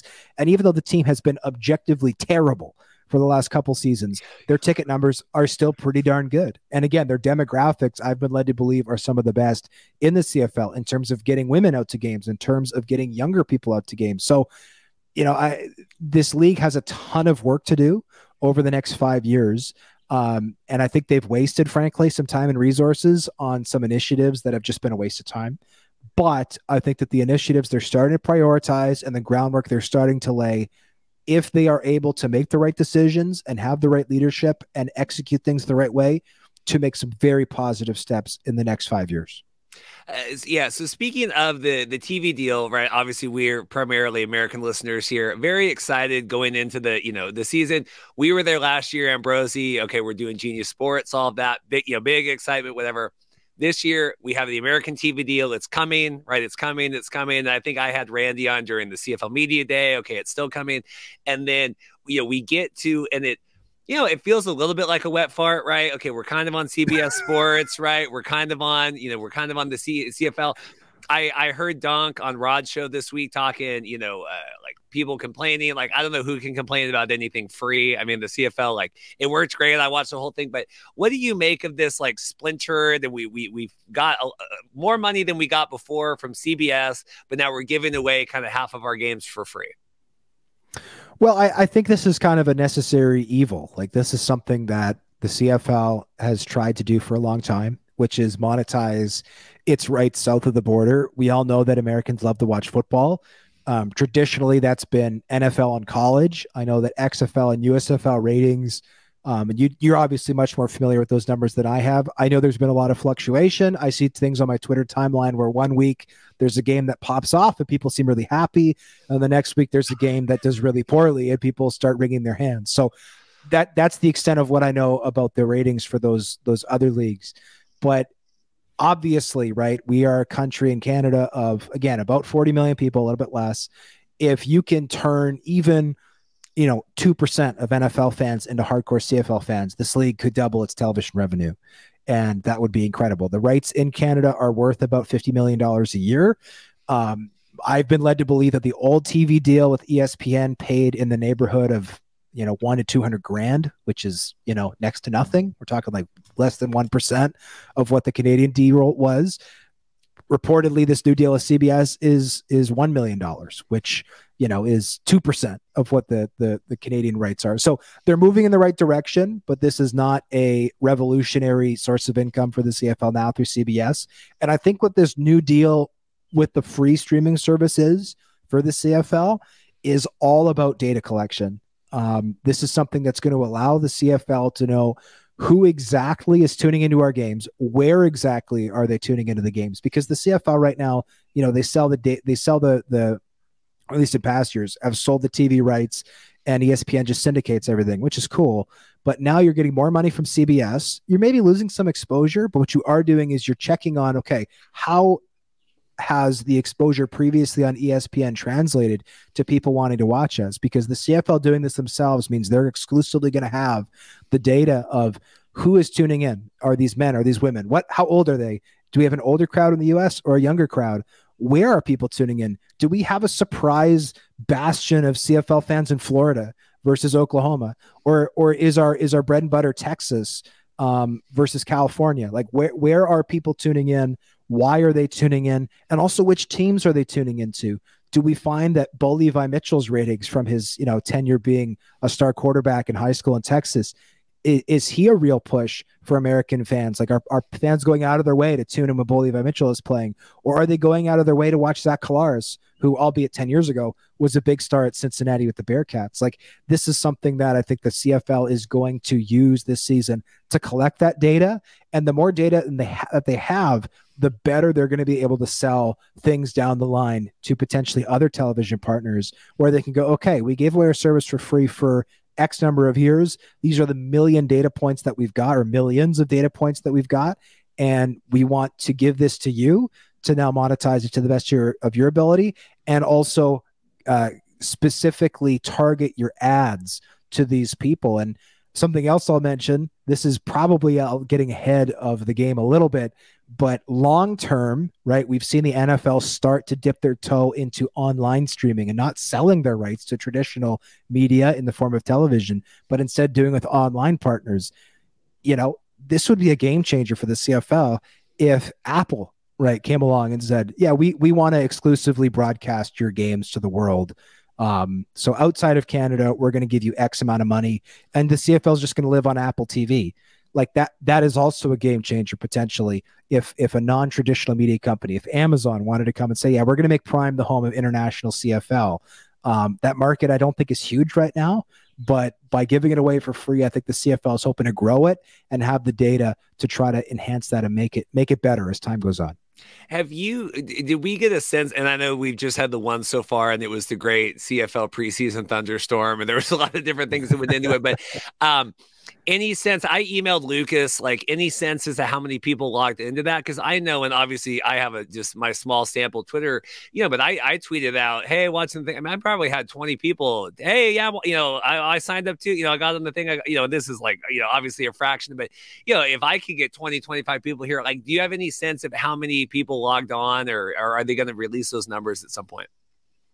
I don't, and I would be very surprised if they announced anything. But with that being said, at least judging by an informal, social media sense of things, I was also, I think, at least pleasantly surprised by how many people seem to be watching. I know obviously people are hungry for CFL action. We haven't had any in 6 months, and it also helps that the game happened on the long weekend, right? Canadians had the Monday off. We call it Victoria Day. What do you guys call it in the States? We don't. Well, we have Memorial Day next weekend. I worked. Oh, Monday. okay. Yeah. Okay. Yeah. So Americans were working, but Canadians were off this past Monday. So it's Victoria Day. We just call it May long generally. But anyways, that obviously helps that people are generally not doing anything. I also think putting things on a Monday afternoon of the long weekend is really smart, because a lot of people are going to use the long weekend to travel or go to the cottage, and they're back home by later in the day on Monday. So that's, I think, from a scheduling standpoint, was very helpful. I will also ask the league, once this is all said and done, how they felt the streaming went and how the preseason live thing worked in Canada. But my guess is they're going to keep any numbers and data points they have very close to the chest, because like any smart business should, my speculation is that they're going to try to sell this to somebody, or at least use this information to turn into money at some point down the road. Yeah, because my fear with this, and like I said, I don't, you never want to complain with free stuff, and the production was fine. Mark did a great job. Mark's calling the game, and I can't remember his co-host, but Mark's on there, and he's a friend of the show, Mark Stevens, and but like we got money from CBS Sports. No one else wanted to pay for the other part of that. Now does CBS the next year, or do they sit there and go, well, we're not going to pay as much now because there clearly wasn't, you know what I mean? There wasn't another. I'm just curious here, years after now, giving this, like, does CBS realize there's not a buyer's market for the CFL? And I don't know why there's not, because like I said, people clamor for football all the time. I don't know why there's not that appetite here in the States. Well, and I mean, the thing that I keep hearing, and I mean, even, you know, this is something with, you know, I've heard like Pat McAfee talk about is like, oh yeah, like, you know, back in training camp with the Colts, like we would always watch CFL games, and people generally, once they're exposed to the CFL, fall in love with it, as you have, for instance. But yeah, it could be a hard game to get in front of people. I mean, and it's never been tougher to get eyeballs on a particular product. There's just so much happening in the digital world all the time to get people to tune in. I know one thing that the CFL really needs to change is currently they're extremely protective of their replays and highlights. For instance, if, you know, partway through this broadcast, Reed, if you wanted to intercut it with a touchdown pass from, you know, Bo Levi Mitchell to Kamar Jordan from last season, you would probably get a letter from a lawyer the next week saying that that's a bad thing. And I personally, in the modern day, think that is completely backwards. We need to be putting this product that is exciting and is interesting and is entertaining in front of as many people as possible, and maybe giving away a number of games for free to the people in the US will prompt the CFL to make that decision and say, okay, maybe instead of policing who is sending out our highlights, maybe we should encourage them to post highlights, because if somebody watches a highlight in May of something that happened last year, they'll be more likely to buy a ticket to a game, to a home opener next month, because I think that's a huge problem. People right now often go 6 months without seeing a single highlight from the CFL. That's crazy, right? Like, I'm on TikTok, I'm on Instagram, I'm on Twitter. Every day, I swear, I see some type of NFL highlight. Lamar Jackson rolling out, making some crazy play, or Justin Jefferson completely undressing a corner on some unbelievably nasty route that he's run. We need to get that same exposure for the CFL. So I think that giving it away for free, I mean, and look, if CBS doesn't want this to be given away for free, they get to show all the games. They're not doing that, right? They chose to show under half. There's 81 regular season games. I think they're showing 37. So if CBS didn't want this to happen, theoretically they could have ponied up more money and stopped it. And the CFL has decided to fill the gap, which I think is smart. I'll let you go here soon, I promise. I appreciate the extended time here. Because I, you know, in my position, just as, you know, trying to get views and, you know, all this kind of stuff. Like, yeah, I was trying to look at the other side, you know, and I saw, hey, Randy came out, hey, we're championing this, it's free, we want access, you know, because I always think, well, that's the way you spin it when, well, no one wanted it, right? Now we're going to champion the other side. We're going to say, well, no, we want to give this away for free. We want people to have access to it. That's how you spin that. You get what I mean? And I know that I've heard for years, you know, Randy's the biggest spinner in the world. Like, do you read that? And do you agree, disagree? What are your thoughts on kind of how I viewed it? Well, I think Randy Ambrosie's job is ultimately to be the CFL's biggest salesperson. So obviously he's going to talk about it in glowing terms. I've been highly critical of Randy Ambrosie for certain initiatives that he's undertaken during his tenure as the league's commissioner, which, I mean, he still feels like a new commissioner. I think he's been with the league now for something like 7 years, which is wild. He's now one of the longest tenured commissioners in league history. That is, by the way, something the CFL is notorious for. In the NFL or most professional leagues, if you get the commissionership, it's like a lifetime gig. In the CFL, we kick you out after 3 years. It's generally a pretty short-lived position for one reason or another. But that being said, I do think this is positive. The CFL was stuck in this rut where for many, many years, they would sell their rights to ESPN for pennies on the dollar, and ESPN wouldn't promote the games. They would throw them on a random channel. Often they would make the decision extremely late, far too late, even for, you know, engaged people to say, oh, okay, where am I going to watch the game? Is this on their streaming? Is this on 2? Is this on 4? Like it became very confusing for people who are watching the games. And now for the CFL to say, hey, over half of our games are here and they're free. That's a pretty idiot-proof way to get more people engaged. Yes, you have to go the extra step to signing up on CFL.ca, but that's not a hard step to undertake if you are someone who cares about the CFL. And if you're someone who happens to just have CBS and that particular channel, literally every other game is there. And from my understanding, CBS will be making an effort to make it clear with bumpers and things like that when the games were actually on, because that is another piece of information I hear from US fans all the time, which was, oh, I would have watched the game on Friday. I just didn't know when it was happening or where it was. And I think we do live in an era now, like when I was a kid, you had the TV guide handbook, or you'd look at the newspaper for when things were on. That obviously doesn't exist anymore. People are not patient enough to go and seek out hours and days in advance. When is this happening? Like, appointment viewing is kind of dead. You really have to spoon feed people and say, this is what we're showing and when, and make that very easy for people to connect to. So I think it's fair if you want to criticize that it's being given away for free. I would be concerned if there was no TV deal and the CFL solution to the ESPN deal no longer being a thing was just to say, okay, well, rather than selling it for pennies on the dollar, let's just give the whole thing away for free. That's not what happened. They partnered, albeit with what I understand, a more niche company in the market, but they got more money and they're getting more exposure and controlling their own data. So for that reason, I see it as positive. In a way, it's the best of both worlds. You're getting more money and you're also collecting your own data by having people come directly to you. And you can't beat the direct-to-consumer model and not going through that third party. So is this a perfect long-term solution? No, but I don't think that we or any endeavor should ever get caught up in not doing a deal because it's not perfect, because good is a lot better than nothing. And the new deal is not perfect, but it's good. And I think that is a stepping stone to potentially in the future getting a deal that's very good and then great. And maybe there's a fantastic deal to be had in 25 years, but this is a long-term process. And I think this is a positive step towards whatever that long-term goal for the CFL is, which I would imagine is to have a American broadcasting deal that is on par or even bigger than their Canadian broadcasting deal.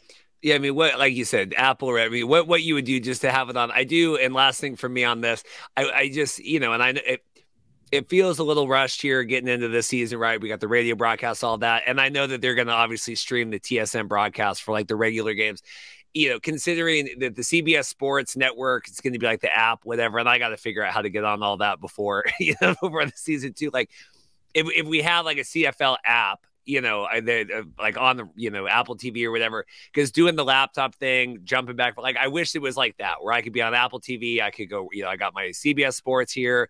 I got my whatever, because I'm like airplaying the stuff off my laptop. I mean, it's not super elegant right now, but I think it's kind of a stepping stone. But hey, like it worked. I went on, it worked. It's free. I was able to watch it. It didn't cut out, even through all the kind of stuff. So I think it could have gone a lot worse. And I think once obviously they just broadcast the TSN games, I think it'll look a lot more professional. You know what I mean? Well, yeah, and ultimately that's what everybody wants, right? We kind of want to, in a way, go back to cable, where it's just you turn on the TV and everything that's on is on. And the great thing about Netflix 10 years ago was you turn on Netflix and everything you want to watch is there. And what we've seen over the last 10 years in that kind of streaming ecosystem is the deterioration, where all of a sudden it's like, I feel like if I want to watch everything, I need 12 streaming services and I don't know what's on what, and I don't know what all my logins are because I pay for this one and I share that one with a friend, and this one is my parents and this one's my neighbors that I secretly don't tell them that I use. And it just becomes chaos, and people get frustrated and then they tune out. So I agree with you. In 20 years from now, and by the way, that might be the goal, long-term goal for the NFL. In 20 years, you just turn on the NFL app and you watch all the games, and the NFL is going to sell all their own advertisements, and they're going to do it for hundreds of billions of dollars, some ungodly sum of money. And that might be the model the CFL wants to copy on, albeit a very much smaller scale. That might be the route the NHL goes, or whatever. They'll just pay their own people to cover the games and talk positively about the league and ignore all the negative stories that independent media would cover. Maybe that's the model, because as a consumer, that's certainly what I would want. I just want to be able to mindlessly turn on my television and know, okay, every single thing I want is right here. I don't have to think about it. I don't have to worry about it. I can just focus my energy and attention on my job or my personal life or whatever. I don't have to spend any time or energy worrying about what I'm watching on TV, because that's not where we want to spend our energy. So I get it. That's what I want too. But we're in a very weird place, I think, in media consumption in general, where 10 years ago we started digitizing it. And as the digital space has exploded, what that's done is it's taken something that used to be very simple and made it very complicated. And I'd like to think that long term, the reverse will happen. It'll become more simple as streaming services amalgamate. I know Hulu and Disney Plus are amalgamating in the United States. I think that process will take place, and eventually there will only be a couple of streaming services left. But in the intermediate, fans are gonna have to do a lot of work if they want to watch stuff, and hopefully this new agreement for at least the CFL will help simplify that process a little bit. Yeah, someone that's had conversations with my mother last week about getting the NFL Sunday Ticket now on YouTube or whatever. I can definitely corroborate it's that challenging. John, I appreciate anything else from you today before I let you go extended time. Like I said, I appreciate you hanging on here. No, nothing from me. I appreciate you having me, and good luck with the show. Enjoy the CFL season. It's going to be good. John Hodge over at 3 Down. Appreciate your time today. Thanks so much. Thanks, boss. Well, I'm excited today. I remember the day that we got involved in all this CFL Twitter, and I saw, Ryan Ballantine here, tweeting. I said, I know that gentleman. I watched him on Big Brother Canada. We've gone back and forth, finally getting you on the show. One of the stars of Big Brother Canada 6, but more importantly, kind of a Stampeders guy now for the, 3 Down Nation. How are you doing, Ryan? I'm doing well, man. Thank you. It was, it's funny. I joined 3 Down Nation just before I went on the show.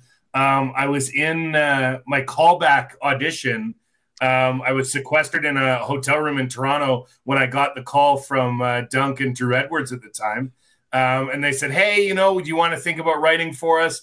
And I was like, well, I got nothing else to do because I'm in sequester. So I banged off 3 or 4 pieces and they liked them. And so I've been there ever since. They were fortunate. I was fortunate in that they mobilized their audience to vote to save me at one point, which I appreciated.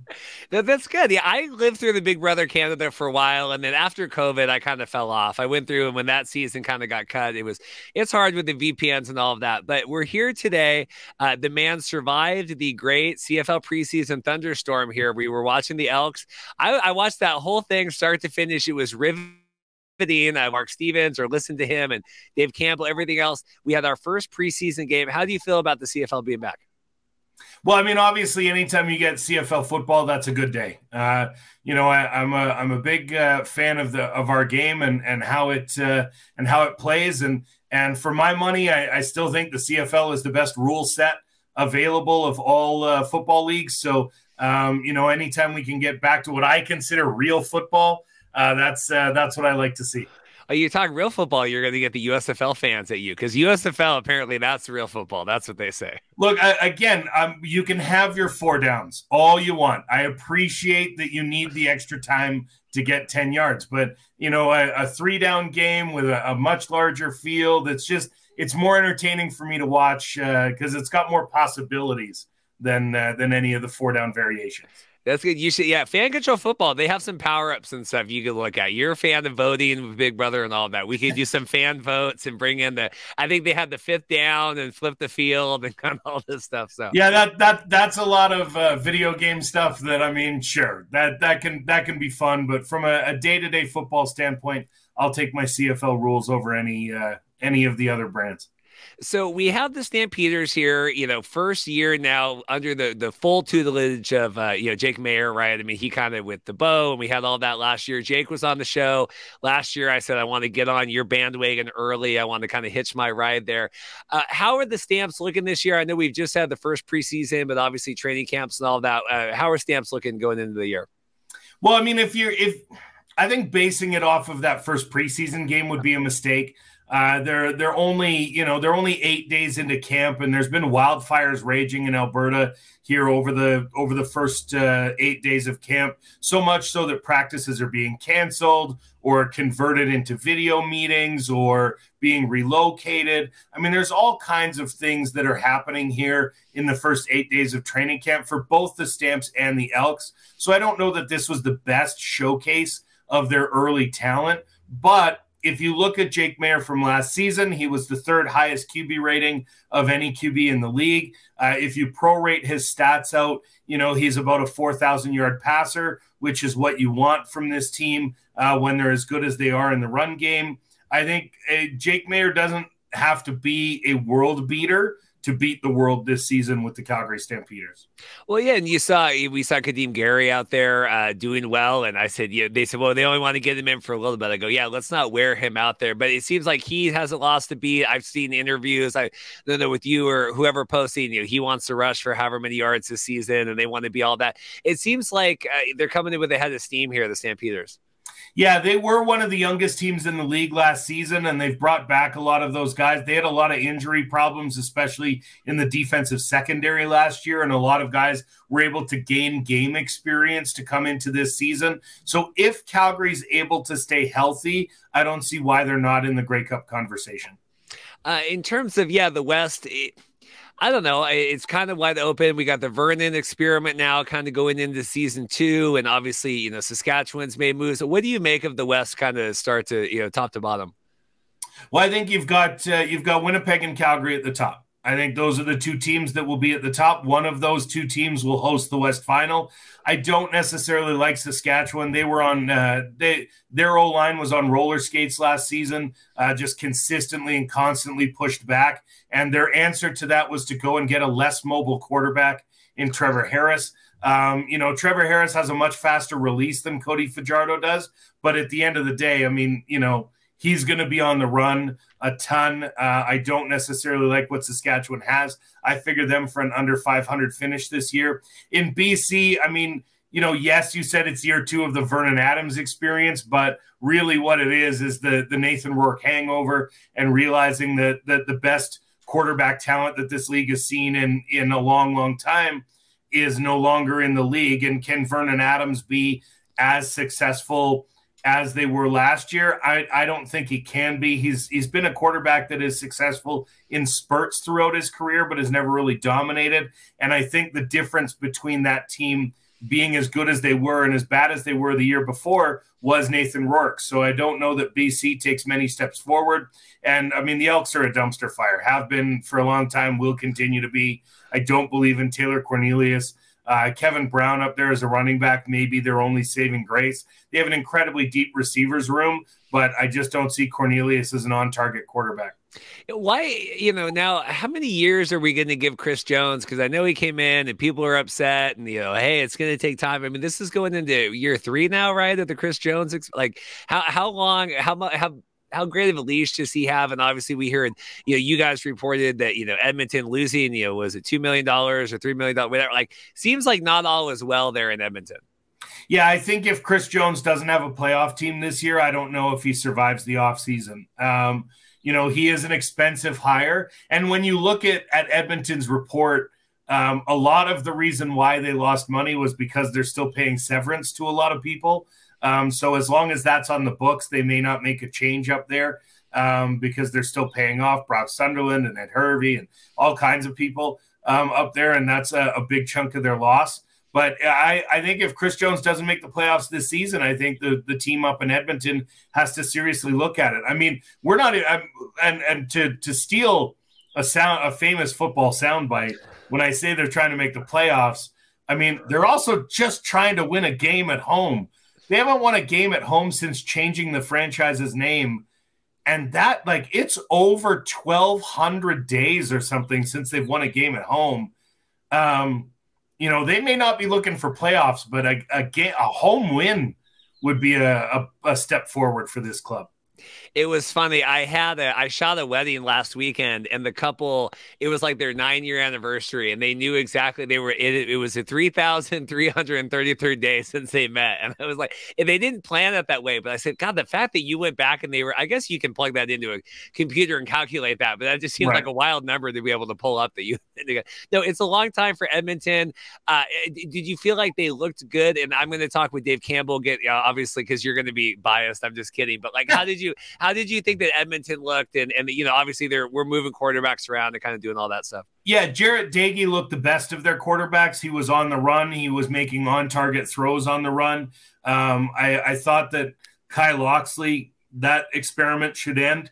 The guy's a good receiver, but I don't want him as a quarterback. And Jones has this kind of mentality of trying to put players where they may not belong initially because they're athletes and teach them how to play the position. But It was also weird to me that he brought Loxley back into the game at all. You know, the idea that he had 3 quarterbacks and one of them played the first quarter and the fourth quarter, which was separated by like 2.5 hours of actual time. That was really weird to me. But I thought Daggy looked good for French, which I'm sure isn't how you pronounce it, but that's how I'm going to say it because there's 2 Fs at the beginning. Looked good as a receiver in spots, but he also dropped a couple crucial ones late when Edmonton was trying to get back in the game. So, you know, I like the idea of Kevin Brown.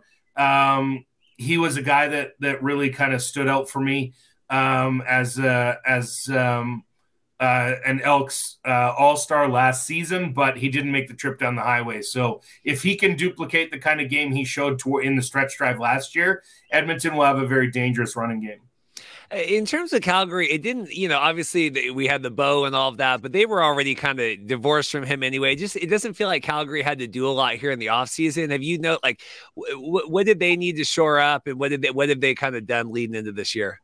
Well, I mean, you did lose Falarnora Malate and Sean Lemon, both of whom combined for 22 sacks last year, although Lemon went to BC and was cut before even getting to play a game, which I thought was surprising.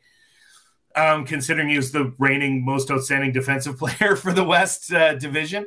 So they did have to rebuild their defensive line in that way, bringing in James Vaughters and signing Julian House there.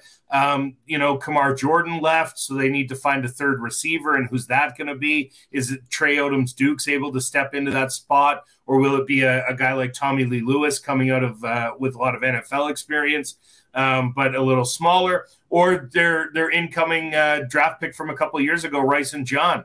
He's 6'7". They targeted him 3 times on Monday, but he was unable to come down with the ball. But I do think he makes a very intriguing red zone option. Yeah, what was the deal with Sean Lemon? I do. He did recently cut. Like, what was it? Just a big fall off, or? I can't say. Sean Lemon is one of the most intriguing guys in CFL history, to my mind. He has 92 career sacks, and he's played for like 7 different teams and just can't stay on with any team for long. And he keeps leaving Calgary to get more money and deserves that money when he gets it. But then eventually, you know, just something goes wrong. He doesn't work out in that market, and he ends up finding himself back here. So, I mean, you know, I don't know that there's a lot of money for Sean Lemon in Calgary, but I sure as hell would take him as a rotational D end if there's a contract to be signed. Health, the Calgary franchise, you know, I heard that we're moving seats, you know, we're not selling up. And I thought 17,000 was a tremendous audience for a preseason game. I think that Danny Austin had put that out. You know, we've been tracking USFL and CFL attendance kind of throughout the last couple of years. What is the health of the Calgary franchise? Well, I mean, we had Vice President of Business Operations, Jay McNeil, on our podcast earlier this year. And he said our season ticket base is less than 15,000, which is a dramatic drop off from even 5 years ago. I think it was 22 or 23,000 season tickets. So 17,000 for the preseason game was definitely an announced crowd. That wasn't a butts and seats crowd. That was tickets sold. But I do think they can't, you know, I want to say the fans here are relatively spoiled. I mean, this team's been good for 30 years. You know, they've been in the playoffs 17 years in a row. And so the fans here have a Grey Cup expectation, not a Grey Cup hope. And given that Calgary hasn't won one since 2018, they've lost the West semifinal the last 2 seasons. You know, I think fans are thinking that there might be a better way to spend their money. I mean, never mind the fact that the games are on TSN, they're free, you know, to watch every single game that's not preseason, although they did stream the preseason games. But every game's on television. So do you want to go down to the oldest stadium in the league and, you know, line up for a porta potty bathroom and go to an underserved concession where you get sometimes a warm beer for $12? Or do you want to sit at home and watch your 4K TV with your 6-pack that you bought for $8 at the local store? You know, it's hard to get people out right now. And I think it's even harder because McMahon is not a destination. You know, you look at some of the other stadiums in the league and they're nice to go to. I've been to the new Mosaic. It's a nice stadium to watch a football game in. Winnipeg has their new stadium, which is a nice place to watch a football game in. But Calgary, just right now, it's not. I love McMahon. I think it's got the best sightlines in the league from any seat. But at the same time, you just, for the average casual fan, it's not enough, and the fan experience isn't enough. Well, it's just hard because, we've been told here the entire time talking about the CFL, gate driven, and that we're obviously doing the CFL Plus streaming thing here for free in the States, or, we're getting some money on that. And then people always complain about TSN and the money they're getting from that. But, if that's the preferred way to watch it, I mean, we even deal with that with the XFL, where the XFL broadcast and the access you get on TV is far superior than watching it in person. But then you still, then you get crapped on if there's not anyone in the stands. So it right. seems to be an issue for a lot of different reasons, but issues for a lot of these leagues right now. Yeah, it's switching to the model. I mean, I have trouble with the CFL is failing or is in trouble narrative anyway. I look at TSN, and the TSN deal provides $5 million per team per season to each team. And the salary cap is $5,850,000 for the players. So you can't tell me that even 15,000 season tickets at, an average of $60 a game over 9 games, that's not enough money to run this franchise. I think it's always interesting. Edmonton losing $2 million last season was an anomaly. Normally, when you see the public teams open their books, they're at just above or a little better than break even, and they've always got some sort of fund that they're paying into that draws that eventual number down. But it's impossible for me to believe that every publicly run team in the league either makes money or breaks even, and then every private team must lose an absolute assload of money in order for them not to be profitable and for the league to be profitable. So I don't buy it. I think it's a story that the owners tell to keep salaries repressed, because when you look at the books of the public teams, they're all making money. That's interesting. Yeah, the Edmonton thing was interesting, and I know we brought in Victor. We're trying to do a lot of different, promotions and things and incentives there. I mean, why was that so kind of out of the blue there, that in terms of that loss? They've lost money for a couple of years. COVID is still kicking everyone's ass too. I mean, let's not forget that we're just, this is probably the first season where we're not worried about going into public anymore. Like, the perception of going in public is that it's safer than it has been for 3 years. You had a canceled season, you had a truncated season, and then last season you had a full year, but now you're trying to claw back from those season ticket sales. We got told on our show that the Stampeders retain about 86% of their season ticket holders every year. They have a 14% turnover year over year, where you have new people coming in and buying tickets, and you have people no longer retaining their tickets. And when you look at the COVID season, you lose 15% of your season ticket base there. And then from the canceled season, and you can't sell those tickets to people. They didn't decide to have a season in 2021 until about 2 weeks before. So it's too late to get those people back on board. And so you lose another 15% through regular cancellation. Well, now you're down 30 some odd percent in your overall ticket sales. And that, they're just starting to try and recover that now. And I think that's across the league. Attendance was down almost everywhere. And so I'm not surprised to see that happening. What are your thoughts on the American CFL Plus deal, CBS Sports Network amalgamation? The more Americans that can watch, the better football game, the better.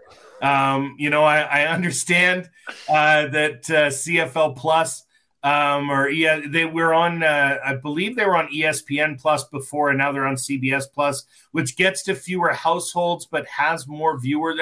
I'm not sure about all the metrics behind it, but from what they're saying, this is the most financially lucrative U.S. broadcast deal they've ever signed. I'll take it. Anything that brings more money into the league is better. I think if you're out there, I think you should be. If you're watching the Markcast during CFL season, you're going to get a lot of CFL talk. So you're probably already a fan of the league. But if you're stumbling across this because you caught on to the show during USFL season or XFL season, I encourage you to get out there and watch CFL football. It's really great quality football. It's a league that's been around for more than 100 years. And, you know, and you and I have gone back and forth on XFL and you know, the previous failures, although, hey, they got to the end of the season this year and it looks strong. Looks like they want to go again next year, and that's great. But for my money, the CFL probably has the second best collection of talented football players in North American football and in the world, because this is where we play it. I think the second best set of football players are up here in Canada, and I think that proves out with how many guys sign NFL deals every season out of this league. Yeah, does it, just real quick here, does it change your tune at all? Yeah, that the XFL here, we've crowned a champion, USFL here is going to crown a second champion here in a couple weeks? I mean, again, I don't think that changes my thought on where the best players are, because I think what the CFL game does is it features the athleticism of players that may not focus too heavily when you're talking about a 4-down, 100-yard game. You know, you get guys who have the ability to make plays up here, you know, linebackers that can track guys across a 65-yard field. If you look at Alex Singleton, he bounced around to a bunch of different camps before now he's having 19 or 20 tackle games in the NFL because he was a guy that learned to pursue across a 65-yard field. Well, that's something that translates down into the U.S. game very easily. So I still think that the best collection of talent is still in the CFL from a football perspective. That may change over the next couple of years, you know, I think, but the USL and XFL right now they're gathering their rosters from players who weren't on CFL rosters already. So that may change in the next couple of years here, but for now, I still think that your best collection of American-born players are still in the CFL. Last question for me. Does Bo have a resurgence this year? What is Bo in? I've seen the media photos now. We had all the photos and now we have real photos of him. Like, is he going to have another 2-3 year career here in Hamilton? I want him to. I like Bo a lot. You know, I don't know if he's going to be able to win a Grey Cup because the only 2 times he's won a Grey Cup championship was when he showed up on our podcast here in Calgary in 2014, 2018. Those were the 2 times he went out and won a Grey Cup. But I do, I mean, you know, I like the guy. I think he's great for the game. I think he's great for the CFL. It's great to have a guy that's out there that's that brash and has got that kind of swagger to his game.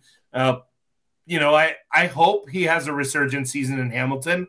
I just, you know, they often said in Calgary throughout the 90s when Wally Buono was here, it's better to let a guy go a year too early than a year too late. And the news today that Orlando Steinauer is saying, I don't think that Bo will play at all in our first preseason game. I don't know if that's a good thing or a bad thing. I think it's very possible that either scenario is equally as likely, that, you know, he's not ready to play in the preseason game and so he won't be playing, or they don't think he needs to because he's showing out so well in practice. It's going to be a really interesting watch from a guy whose shoulder may or may not be ready for the rigors of a full season. Well, I think I got Steve Milton coming on next week, so we'll do a deep dive on the Bo Levi. But so you have the reverse effect because McLeod Bethel-Thompson was undefeated in the USFL until he came on our show. Now he has lost 2 games in a row. So you have the opposite effect where you only bring winners on. When we were the CFL Horsemen, we called it the Horseman Bump. The amount of time Alex Singleton came on our show before he was a starter, and then all of a sudden he was the Defensive Player of the Year the next season. We have a lot of guys that show up on our show early in their careers and go on to become stars. I can't take credit for that. That's all the Stampeders drafting and developing, but our track record's pretty darn good. Yeah. Meanwhile, I had Ben Holmes no-show my podcast and then went up and won a Grey Cup. So, so what you're saying is I need to let the Stamps media know that no Stamps are to do your show at all. Well, Ryan, I really appreciate it. Like I said, we banter back and forth, and now CFL season, Absolutely. I'm sure we'll be talking more online, but I really appreciate you taking the time today. And like I said, it was still just surreal that day and kind of discovering CFL Twitter, because it really did all come like I think it was either the Arash episode or it was like the first day, and we're like, oh my God, like this is the whole world now. So I really appreciate it. Hey, man, my pleasure to come on, and just let me know when you want me to come talk Stamps in the future. Well, I appreciate it. We have sitting outside a beautiful Commonwealth Stadium there, it looks like, Trey Ford, Edmonton Elks. How are you doing? Yeah. Really good. Just, enjoying training camp and getting back into football, which is fantastic. Looks like a beautiful day. What's your day consist of right now? What do you have going on? Just finished practice early this morning. Did some of the hot tub, cold tub therapy kind of routine.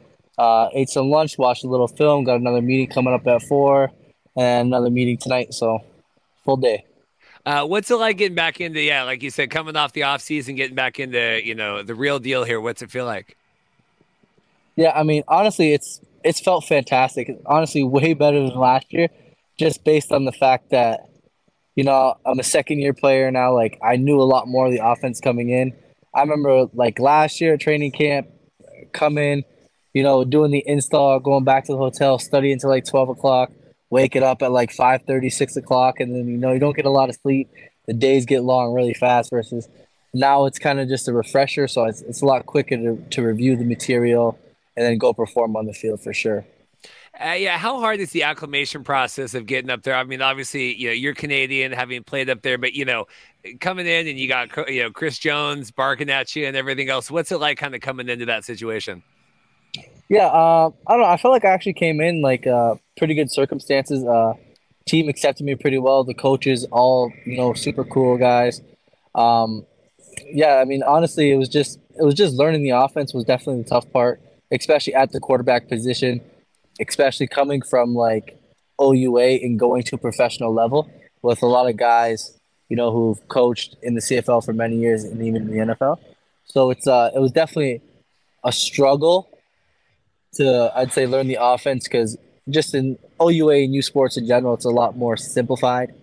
And then out here, stuff's a lot more complicated. So it does take a little bit longer to catch on and everything. So, did you feel extra pressure just as a quarterback being taken in the first round like that and coming in as a Canadian? Did you feel added pressure? No, I didn't feel any added pressure. I always hold myself to a high standard. So whether I was drafted in the 1st or the 7th, or if I was an undrafted free agent or whatever it was, I always expect to go in and perform and do well. So I would say there was definitely more stress just put on myself just because I always want to do well versus being drafted in the 1st round. What was the year like for you last year? Obviously, the team had struggles and you came, dealing with injuries and all of that. It seemed like you gave a spark when you came in. I know a lot of people have been clamoring to see more of you. What was the year like for you last year? Yeah, so there was definitely some highs and some lows. I mean, I like just looking back at it, the last, week, we went and we looked at our preseason games. So I remember looking back, I just watching some of the Winnipeg games today. I was fresh, new meat on the block. I went out there and first 6 or 7 plays, boom, cover 0. They really made sure I had to know my offense, right? I had to know where all my hots were and everything. And I struggled a little bit that game, I can admit it. But then I came out the second week against Calgary in the preseason, and I played a lot better than I remember too. I played extremely well in that game, I thought, for being in the offense for 4 or 5 weeks at that point and being a rookie and everything. So I thought I actually played really well that thing. But I'm always so hard on myself. I was thinking back to it last year. I'm like, I could have did better. I could have did better. But this year, coming in and evaluating the film from last year, I thought I did really well in that second game. And then just waiting, trying to buy time to get my first career start in an actual game, in the actual regular season. And then I got granted that opportunity in the 4th week. We played Hamilton, and I put together a solid game. I'd say nothing fantastic, nothing crazy, but I don't think I won us the game, but I don't think I lost us the game, and our defense was able to step up and actually help us win that game, which was fantastic. So we did end up getting the first win of the season. And then, I was starting to get confident, feeling good in the offense, come out week 5 against Calgary at home. Boom, boom, a couple plays here, have a big explosion play where I'm breaking tackles, running around in the backfield, throw a ball like 50 yards down the field.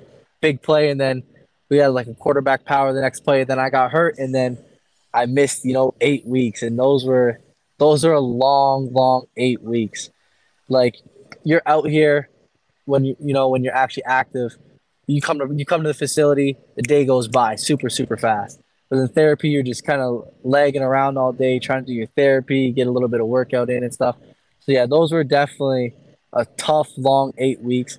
And then, I'm an adamant film watcher, but I personally like enjoying watching film that I'm actually in. I feel like I learn more from it.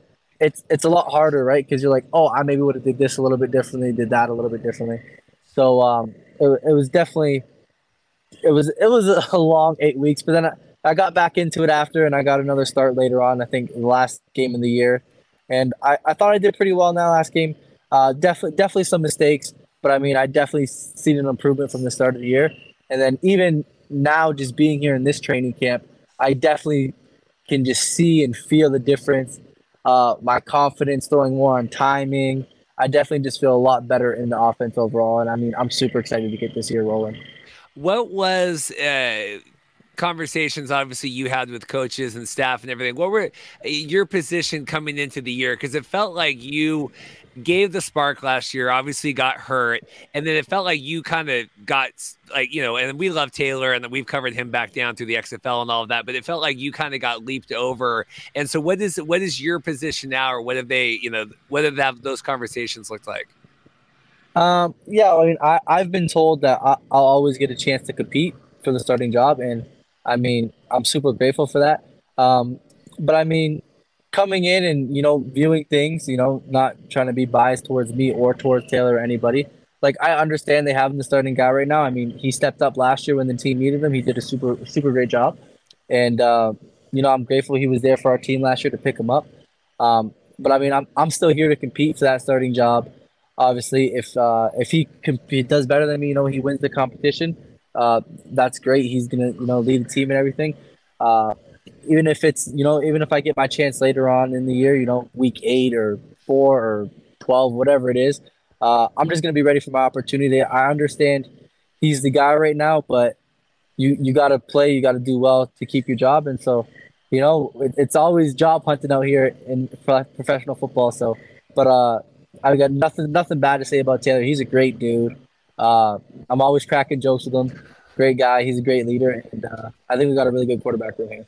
Yeah, does that give you extra motivation, seeing, obviously him getting the contract and knowing you're coming in and kind of seeing, hey, maybe that's something I could get to, or either with Edmonton or somewhere else? Does that give you that motivation? Yeah, I mean, it's like, obviously you always want to be able to, get the best contract you can get, make the most money you can make. But I'm more focused on just like, I don't care if he makes more money than me. Like, I'm more into who gets more first downs, who's driving the field, more completions, touchdowns, better ratios and everything. So I'm definitely more focused on the actual football aspect. And then if you can go out there and compete and do well, all the other stuff will come based on how you play. In terms of where we cover BC, I mean, we cover everything, but I'm out here in Seattle, so BC is kind of our team, as well as Edmonton. Obviously, seeing the success, and Nathan Rourke's been talked to death, but getting the spotlight on you guys as Canadian athletes, Canadian any position, but especially as a quarterback. Do you carry that as a badge of honor? Does that put more pressure on you? How do you view that and how you compete? Yeah, so I mean, I'm grateful to be Canadian and playing in the CFL for sure. And I do carry that title. I will definitely embrace it and try to be a role model for younger Canadians moving up. But at the same time, it's like I embrace it, but I also don't want it to be the definition of me. Yeah. I don't want somebody keeping me on the roster because, I'm a Canadian good quarterback, I'm a good look for the team or anything like that. I want to be kept on the team or being a starter based on how I play and being a dominant quarterback in the league, not just being a Canadian quarterback. How many conversations preseason have circulated around the whole home losing streak and wanting to kind of remedy that this year? Yeah, honestly, I haven't heard a lot about it. We have like a newer receiving core this year. Couple new pieces on the O-line as well, and even on the defense, we got some new guys. I think we're a lot further ahead this year than we were last year, and I just don't think a lot of guys are super aware of that yet. So maybe coming up, on Saturday they'll talk about it a little bit. But yeah, I haven't heard a ton of stuff. I don't think a ton of people actually know the losing streak we've had at home. But I can guarantee we will win a home game this year 150%. What is Coach Jones like? He's been on our show. I would call him a friend of the podcast. What's he like as mentor and a coach and everything else? Yeah, he's a super great guy. I mean, I think he's a fantastic guy. I think he's a fantastic coach. I think sometimes, like I have people talking to me about how, the media makes him look a little more kind of hard, gritty, and like a loose cannon a little bit, I feel like, but he's a super great guy. Nothing but good things to say about him. He's a great coach, and I mean, I'm super grateful that he picked me, selected me, especially in the first round, to come out here to Edmonton and, build a new team and, get Edmonton back to where they used to be. A couple more here. I'll let you go. I appreciate it here after meetings and everything else. Fit me in. What, goals for you this year? Like I said, last year, you said some real highs and some real lows. What are you looking forward personally to accomplish this year? So there's I have all kinds of different goals that I'm aiming for. I mean, the biggest one is to just be the best quarterback that I can be and be the best leader for the team that I can be. That's definitely number one. And I think if I can accomplish that, I feel like a lot of the other ones, like re-earning the starting job, right? And then it would probably be more to trying to become the leading passer, getting our team to the playoffs, winning a championship. I think all those teams kind of fall in after getting that starting job back and becoming the best quarterback that I can be. So, I mean, it's not going to be overnight. I'm not going to be the best quarterback I'm going to be this year, not even next year. Probably it's going to be over time. The more you learn, right, the better off you're going to be. Do you feel like going through last year really kind of hardened you mentally and emotionally here to kind of, because I mean, I haven't played a snap of anything, but, I've been told football is the most, challenging thing, but just having gone through all that so early in your career, do you feel like that's hardened you and prepared you now? Yeah, honestly, I feel like, nobody ever wants to get hurt and, you don't want to miss any weeks.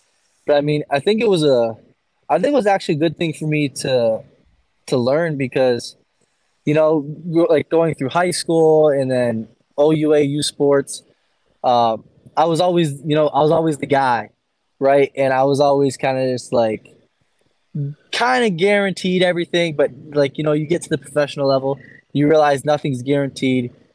Everything can change after one snap, right? And I had to learn last year how to be in that backup role and how to try to motivate our team off that.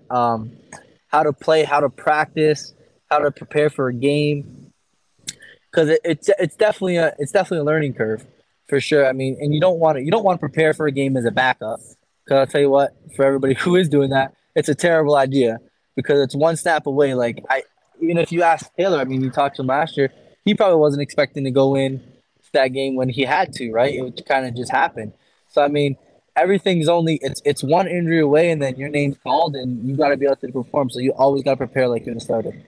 Well, Trey, like I said, we get more questions about you and wanting to see you play in Edmonton than anyone. Obviously, CFL quarterbacks are a little fluid sometimes, but I hope you get a good opportunity this year. I'll be watching the preseason games. We have our CFL Plus now. I'll be watching here in the States. But really excited. Like I said, Edmonton's one of the teams we hold dear, so I really appreciate your time today and wish you luck this year. We're excited for you.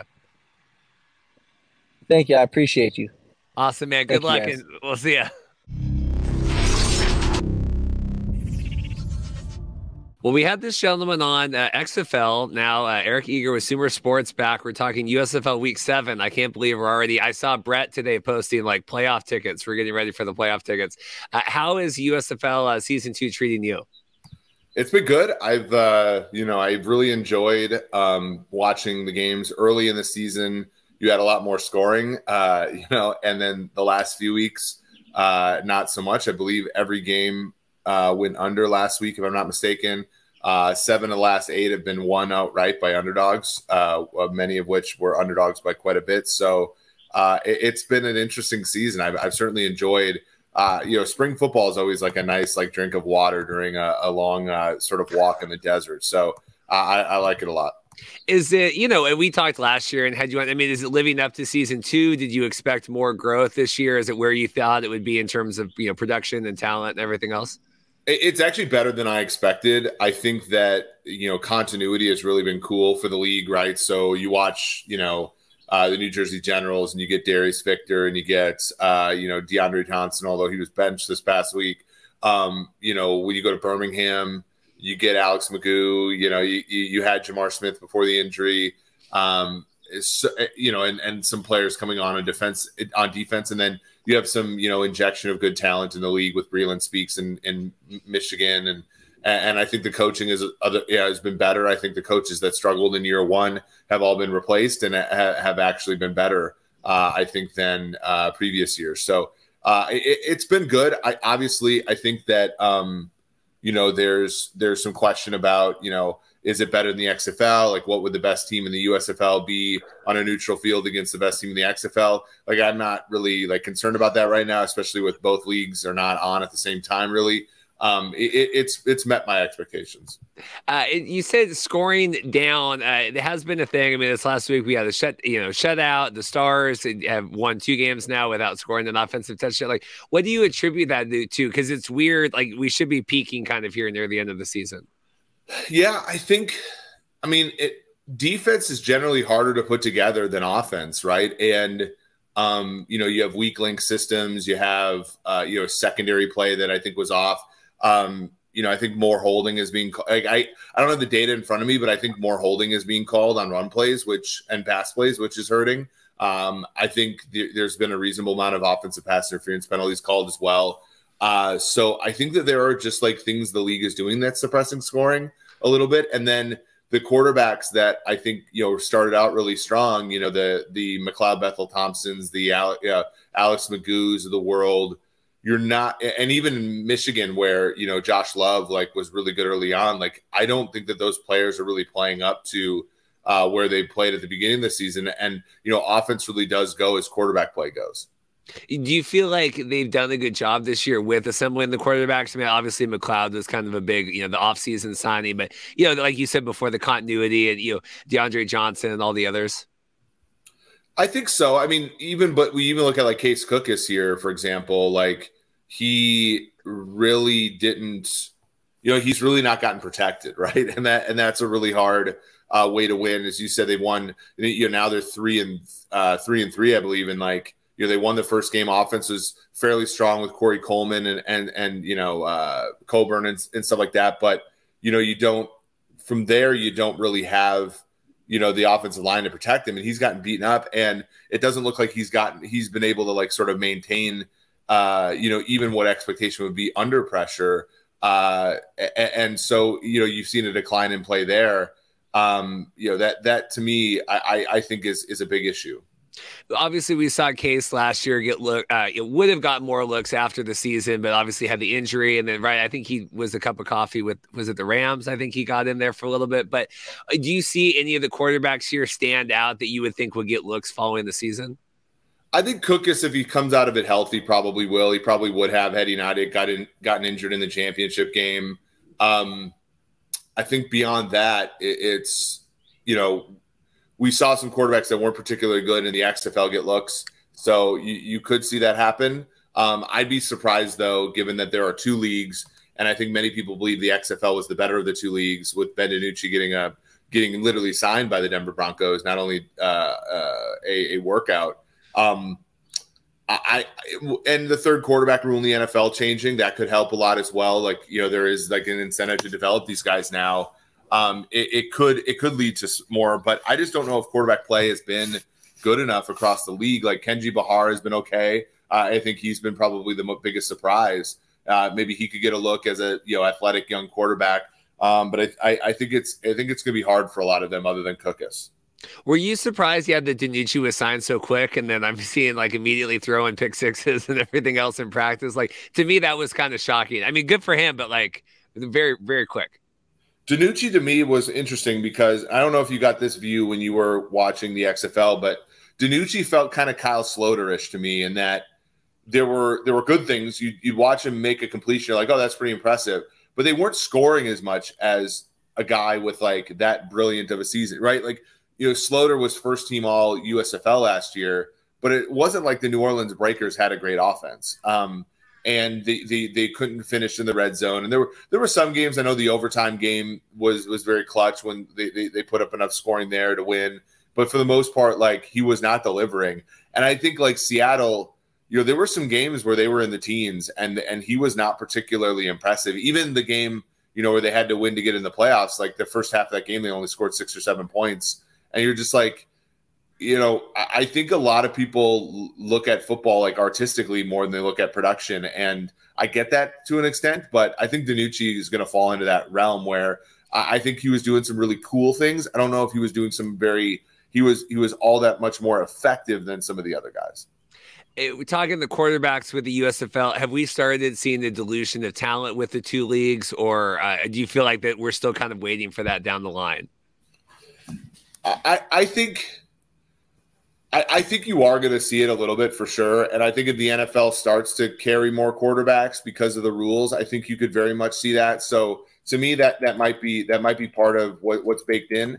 I have not like watched these games and thought to myself, oh my gosh, there's not enough talent. And maybe I have reasonable expectations about what this league should be, but I have not watched a game and thought to myself, oh wow, the talent's really bad. I mean, there was a game where, the Philadelphia Stars, I couldn't stop the Houston Gamblers. And I said, this might be the worst defense in pro football. But for the most part, I've been fairly okay with the level of talent across the league. In terms of best teams right now, I mean, it seems like it's in the South. Breakers kind of coming down a little bit. Obviously, Stallions holding in there. Who are you making kind of your pick here in the South? Yeah, when I look at this, I do think the Gamblers are a team that initially I thought it was kind of a fluky thing, but I've had to sort of adjust my priors. I make the Gamblers and this is how like condensed the league is with so many underdogs winning. I make the Gamblers the second best team in the league, 1.5 points better than the average team on a neutral. I still make Birmingham 4 points better than the average team on a neutral, but that's declined over recent weeks. I mean, when they beat the Memphis Showboats, what was it, like 42-2 or something like that? It certainly made me adjust for a while and think that they were a team that needed to be sort of reckoned with. But for the most part, Birmingham has not been as strong. I know they won and covered the other day, but they have not been as strong as suggested. I also think I make New Orleans a point better than the average team on a neutral, and then from there you have Memphis about a little bit below an average team on a neutral. They're, whereas I only make one team in the North, better than the average team on a neutral, and that's the New Jersey Generals. So the South is going to be hard. I think Houston is, by stacking up wins when other teams haven't, and put themselves in a really good position. But I think Birmingham is still the best team there. Why did the Generals get that up in the North Division? Why did they get that from you? I think their defense is really good. Offensively, they have to figure out quarterback. I'm not sure why they gave, DeAndre Johnson maybe is a little bit banged up, but I'm not sure why, they would give the entire game to Kyle Lauletta, to me, who isn't, he made some impressive throws, but for the most part was very weak the other day and has been for most of his pro career. But defensively, I also think the running game, they lost a game against Philly basically because Darius Victor couldn't hang on to the ball with 3 fumbles. I think eventually things will rise to the top. I think Mike Riley is one of the better coaches in the league. So I'm going to give them that benefit of the doubt. In terms of Riley doing good, I think Bart Andrews has looked tired. I don't know. I see him, and I was joking, like him and Case Cook is kind of on the sideline. It's really a horrendous game for them last game, and the turnovers and all that. I mean, he seems like he's really not locked in right now. Are you noticing that? Yeah, it looks unimaginative for sure. Like they haven't, last year they were kind of wide open, and Case Cookus was a lot of fun. Brian Scott before him.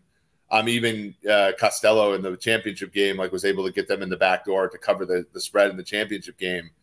But I just think, it does look tired. And when you have an offensive line problem as bad as theirs, I don't know what there is to do. They have shorted up a little bit defensively in recent weeks, but some of that is turnover luck. Some of that is getting a pick 6 against New Orleans. Some of that is getting, all the turnovers although they moved the football enough to kick 8 field goals against New Jersey, I think that was a little bit of a fluke as well. So I think that it does look tired there. I have them about an average team on a neutral field, and that's just because 3 other teams, or 2 other teams in their division are the worst teams in the whole league, and the Maulers and the Panthers. And the Showboats are they're emerging a little bit, but they're still, in my opinion, a little bit below that. Is that a stat you would champion, the 8 field goals the most?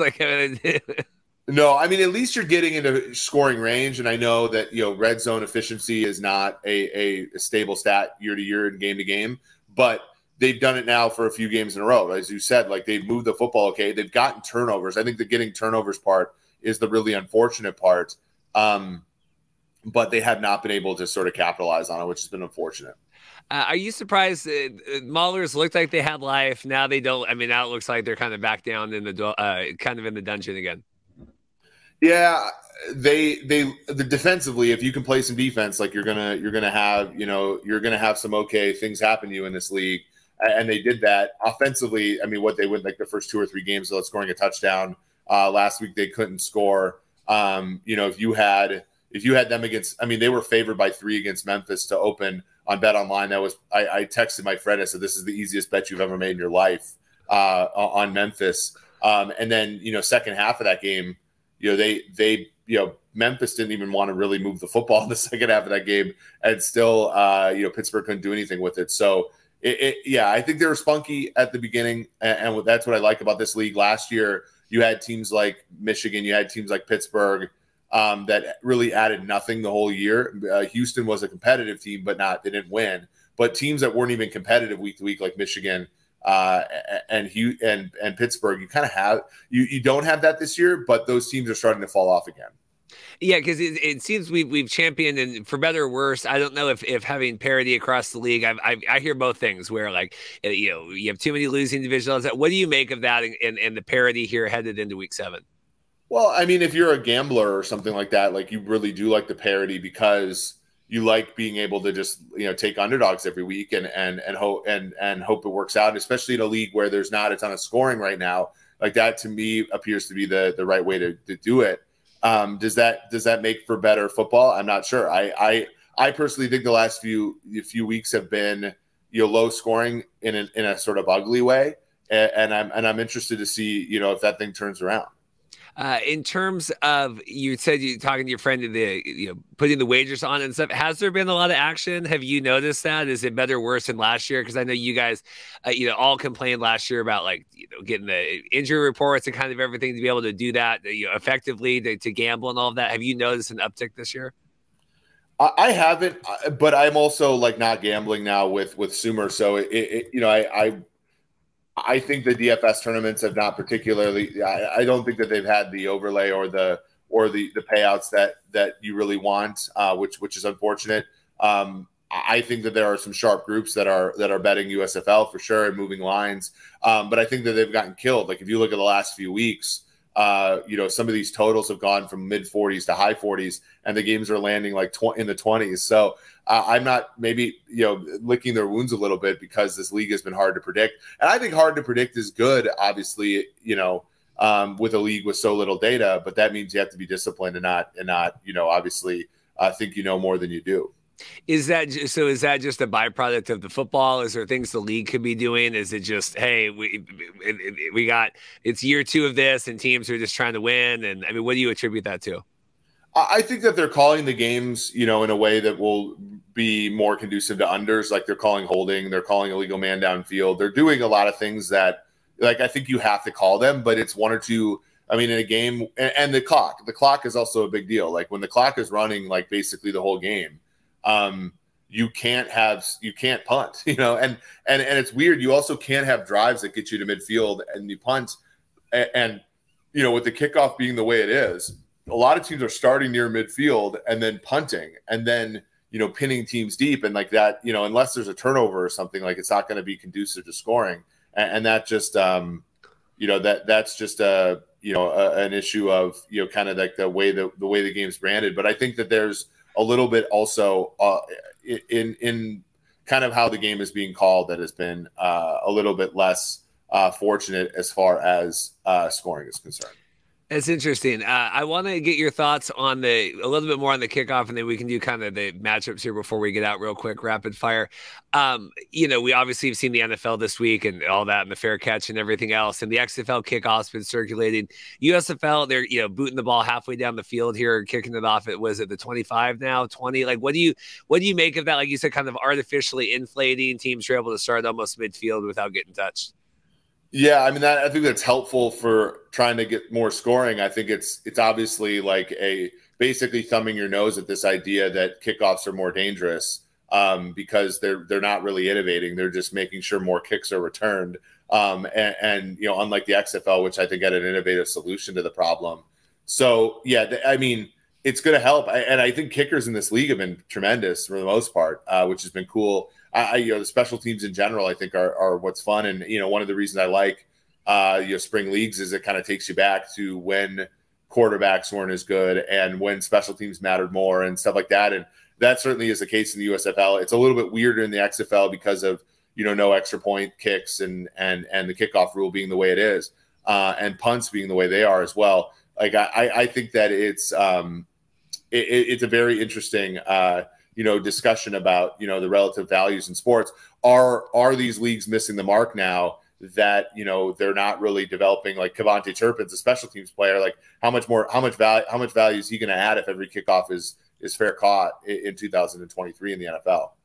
Well, I know, and I think it was back when the XFL brass took over here. I think it was one of the podcasts that Jim Manos did or whatever, where they had talked about kind of scrapping kicking all together in the XFL. And I think Stam had talked about that on the show as well. And it was this balance of, well, no, we still want to, it's football. You still want to have kickers, but how can we do all the extra points and all that stuff? It's an interesting thing. I do think, like you said, it takes away the punt or kick return here. I think this league might have to pivot to developing, the thing with special teams is like a lot of the players are non-premium position players. So like running back, linebacker, tight end, safety, those positions don't matter as much in the 11-on-11 game as they do in, as other positions like that. And so maybe this league is like, okay, well, we're really going to have to showcase pass rushers, pass blockers, quarterbacks, receivers, and pivot that way because that's going to be what the NFL is going to want out of these leagues in the future. Real quick here before we get out, who do you got on this? Stallions here, I think game of the week on Fox, the 1 o'clock against the Breakers. Who are you taking? Yeah, so the Stallions are favored by 2. I make Birmingham more like favored by 5. So I probably would lay it there. I think Birmingham. One reason I'm maybe a little bit off market here is I'm giving Birmingham a home field advantage because they're playing at their home stadium, even though technically they're a road team here. And I make home field advantage for Birmingham in the USFL about 1.5 because people do actually want to go and watch them here. So that would be my bet here. Awesome. In terms here, Stars Maulers back here at Tom Benson. Hopefully Stars kind of get another get right game here. What do you make of this?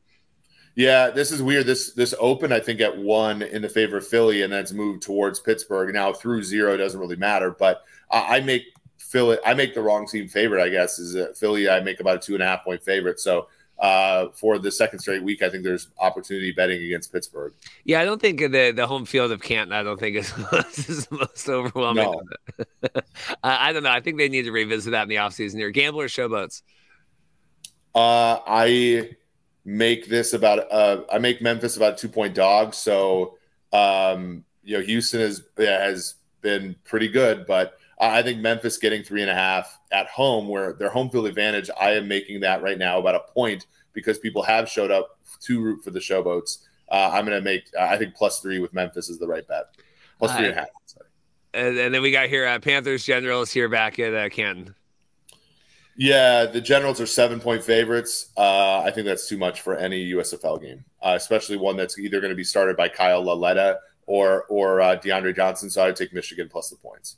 Yeah, that's a 7-point favorite. That's crazy. It doesn't make a lot of sense to me, no. Eric, any final thoughts from you? I appreciate your time today. No, this has been fun. I always love talking about the spring leagues with you. I can't wait for the CFL to start in a few weeks.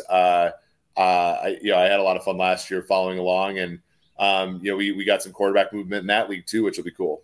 Yeah, if you ever want to talk CFL on here, we'll do that. I had my preseason game on this week. Very exciting, and we're ramping up. We have lots of CFL coverage here. The thing that I like about the CFL that they do much better than these leagues, and I don't understand why these leagues haven't done it, is the CFL will play Thursday, Friday, Saturday, and sometimes Sunday, sometimes Monday. They spread the games out and make them, you get a touch point with the CFL like every day of the weekend, which to me is something that these leagues have sorely missed. Well, XFL tried that, and then it was kind of such a failure this year. It almost like scares them off where they don't want to lean into that. It's like, oh, shoot, no one watched. Like, we don't want to do that. Yeah, and maybe the CFL having their whole country as sort of their fan base might help them get like a down, they might have a fixed amount of watchers anyway. But yeah, and maybe I'm just a sicko. Maybe I want to watch all the games and not just, one game on a Saturday or something. But to me, it's a missed opportunity. And it's one thing I really like about the CFL. No, I get it. And like I said, I think the touch points and having, especially here, USFL coming into the summer, people have stuff to do on Saturday, Sunday, like Thursday night or whatever. Hey, I like that's a little more manageable that I could do that. So. Yeah, in the summer, no one likes baseball that much, and basketball's almost over. And so maybe it's just about who they're competing with, too. Yeah. Awesome. Well, Eric with Super Sports, really appreciate your time today. Thanks. Hey, thanks for having me on.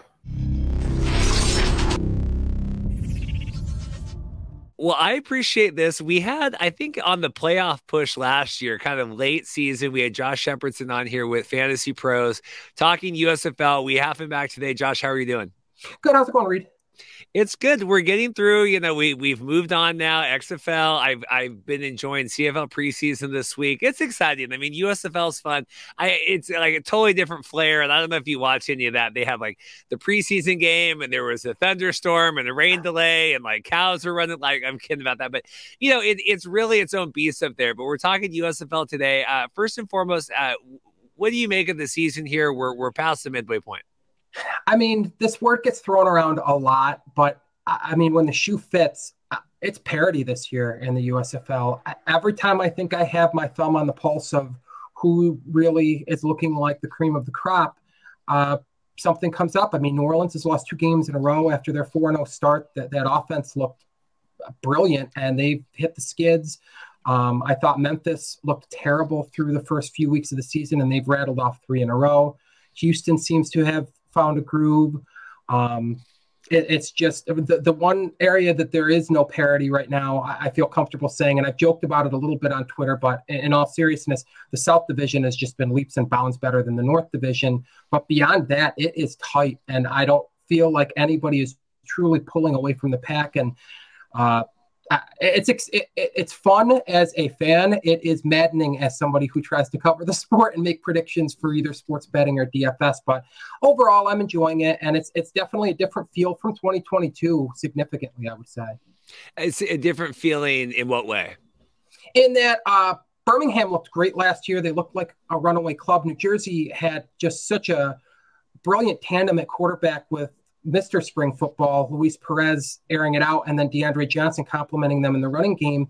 And they just haven't found that fluidity in the passing game with Kyle Lauletta. And so the North Division, and God, the Stars, it's killed me. I thought with the continuity at quarterback and head coach and a lot of the skill position players that they would hit the ground running, and the offensive lines looked so bad. So I just different in the sense that there were a few teams that really looked sharp pretty quickly last year, and we could kind of get a feel for who was going to make a playoff push by this point in the season. And at this point, it is wide open.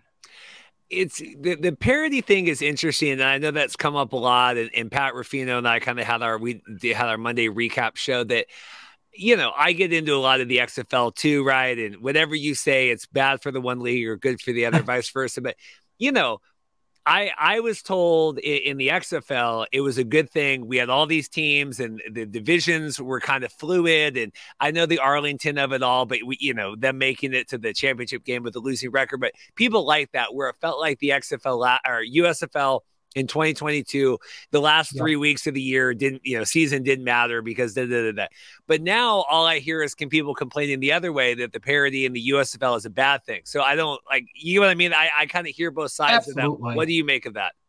I think the parity's probably better. I mean, people like a dominant team, whether it's to root for it or to root against it. Having the villain or the super team is fun, but at the same time, I mean, you're keeping all 8 fan bases engaged, and that's ultimately a good thing. You don't want any fan bases checked out, 60% of the way through the regular season. That can't be good for the sport. And so, I mean, yes, we had Arlington make the postseason and win the XFL championship with a losing record, but the North and South Division had playoff spots up for grabs going into the final week of the season. And last year, I mean, we were just hoping that the Stars and the Generals were going to not roll the footballs out there and kneel it out, joking, of course, but treat it as a walkthrough. And thankfully they played a competitive game, but I mean, nobody knew what to expect last year. And this year, it looks like these teams are going to have to play right down to the wire. And I think ultimately that's a better product. And especially this year without the one hub city, I think you really need to have the fan bases engaged. The fact that they're playing in 4 different hubs at this point, you don't want any hub having no teams competitive at this point, because it would be just an awful look, I think, for the product. And I mean, it's out of their control to an extent, but you still don't want to see that happen. In terms of, I agree, keeping the fan bases and that, engaged. And that was what was so funny with all the XFL playoff stuff was, the last 2 weeks or 3 weeks of the season wouldn't have mattered if it wasn't the way that it was with the division. So it was because of that it came down to the last game of everything that really mattered between the Sea Dragons and the Vipers. I mean, we were there for that. You're talking about the fan bases and keeping people engaged. It's almost like we talked so much last season about the attendance that like we don't talk about it this year, because it's like, oh my God, like we've done all this.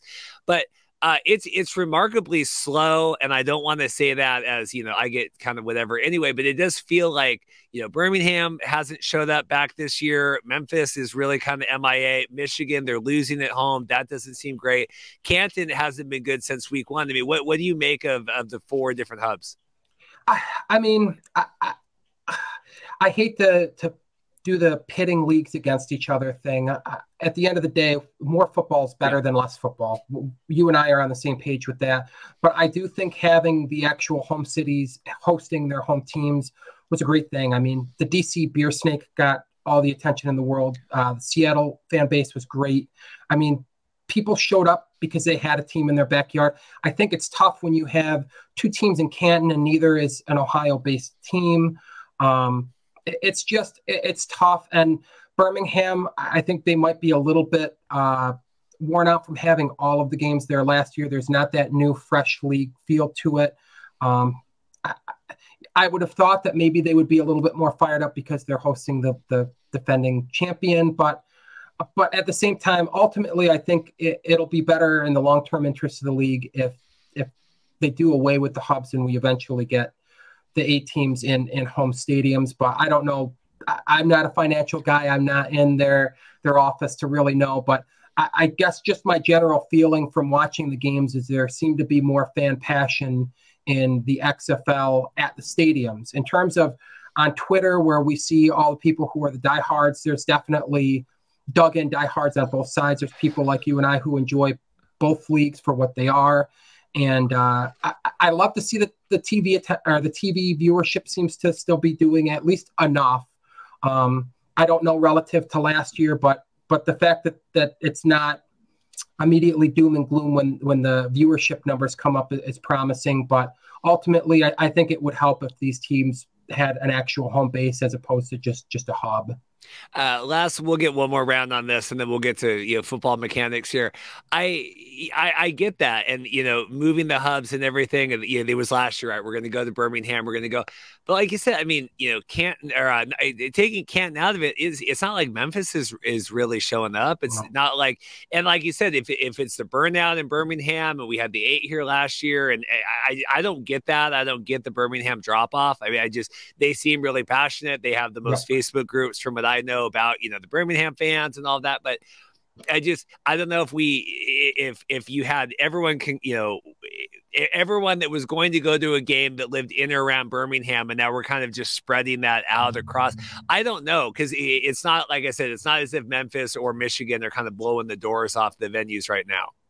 And that's true, and that's surprising to me, especially with Memphis with the relocation from Tampa. I mean, I would have expected there to be a little bit more passion and almost like that recapturing what they had in Birmingham last year, because it's just a new franchise and something new. But perhaps the slow start contributed to it. Maybe things will pick up as they're winning.